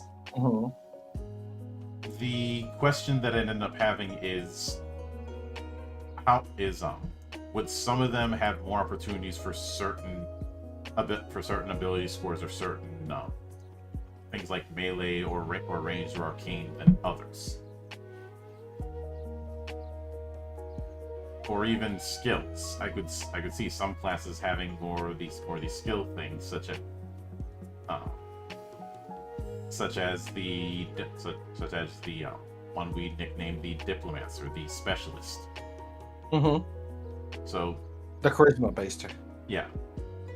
It's not outright said, but I have a sneaking suspicion that each class has its own constellation. Archetypes, on the other hand, do not. And I still have the feeling that your choice of class is gonna be a package of actions that has a short list of feats associated with it, but it's not like there's a bunch of new features you're gonna get. That's the vibe I'm getting here.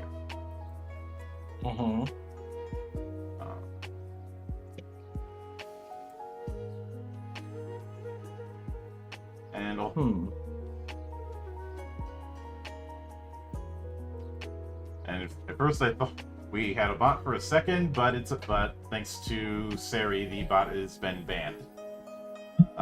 I only just noticed that. But with that in mind, I'd say the prospects for Astra Arcanum are very nice. If somebody wants a power fantasy kind of game, this is not going to be the game for them. Nope. This is a game where I highly see people easily dying early on, and maybe even later on, depending on how they make their choices. Yeah. For people who are fans of, say, Dark Heresy, this is going to be right up that particular alley. It's in a similar niche. I'd also say for those who want a darker tone when it comes to their science fantasy, I'd probably also recommend this to anybody who likes the Stalker games or the Metro games. Honestly, I'd also recommend it to people who liked the Kingdom Death Monster board games. Because, again, like I said, the wound tracking and a lot of the way that they handle the armor and certain other aspects just remind me a lot of that system. Yeah. And I am curious. Part of the reason that I wanted to see a full class spread, which I have a feeling we'll eventually see, it's definitely a work in progress here, is I want to see how drones work. I'd imagine that drones are a smaller scale version of a monster stat block, but I don't know for certain. I'd also want to see more examples of magic.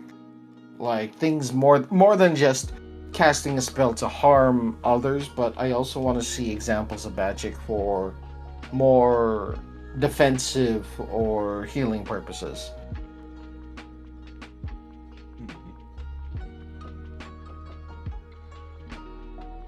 But again, I see a lot of potential here. It definitely sounds like this project is going to be the direction that Metis is going to be taking forward. Especially since they talk about wanting to do this expansive setting. And there is a lot of interesting detail when it comes to the setting that we skimmed past, but is definitely worth exploring. And a lot of times these days, with rare exception, the setting is as much of a selling point as the mechanics themselves. And Indeed. I can say that this is not a game that you're gonna easily be able to plop in any science fantasy setting. The rules here are strictly built for Astra Arcanum. Mm-hmm. And given my experiences with the Japanese TTRPG scene, which very much leans into that mode of thinking, I highly approve of that. So, if I was to use my grading metric so far, and this may change upon final release, I'd probably end up getting Astra Arcanum recommended or strongly recommended. I'll explain to you the grading metric later, but I don't do a numerical out of 10 score. I haven't done that in about 8 years, maybe 9. But with that said, that is going to. And are there any final thoughts you've got on Astra Arcanum based on what we've seen? I am very interested to see what more of the final product is going to look like. It does definitely have my attention. I'm still a little iffy on a few certain things, like how they just more examples of armor, the classes like you were talking about, what feats would look like, things like that. As well as examples of like how the entire AP system affects each class. But for the most part, I'm intrigued to learn more, so I certainly hope that we get to see more of that as we get closer down to the wire. Mm-hmm. Oh, definitely. I'd like to see if I'd be able to interview the devs, but they're all the way out in Turkey, so time zone hell is going to be a problem if that's the case.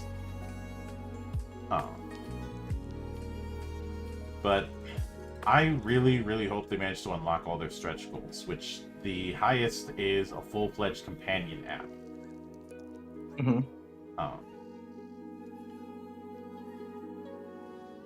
But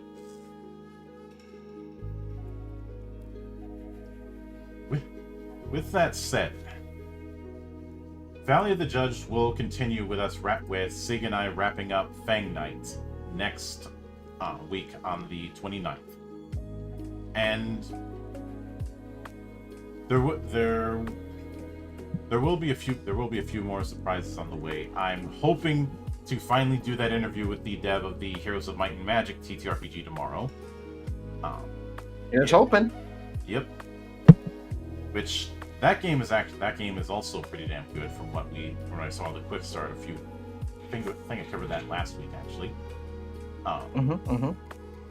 On Sunday, I'll also be talking with Alex T on the second edition of Rift Breakers. And Alex T is no stranger to this monastery because he's one of those guys who just can't seem to miss when it comes to his games. Fair enough. And I will have a couple more interviews across next week. And on next Thursday will be the continuation of Megalos, and of course, there's plenty more to come over the coming days. And I will be returning to video game streaming very, very soon, possibly on Monday. Though obviously the more guerrilla streams are going to happen. But until then, on behalf of the good brothers present and not present, my name is Mildra. I am your gaming monk. Stay fucking frosty, everybody.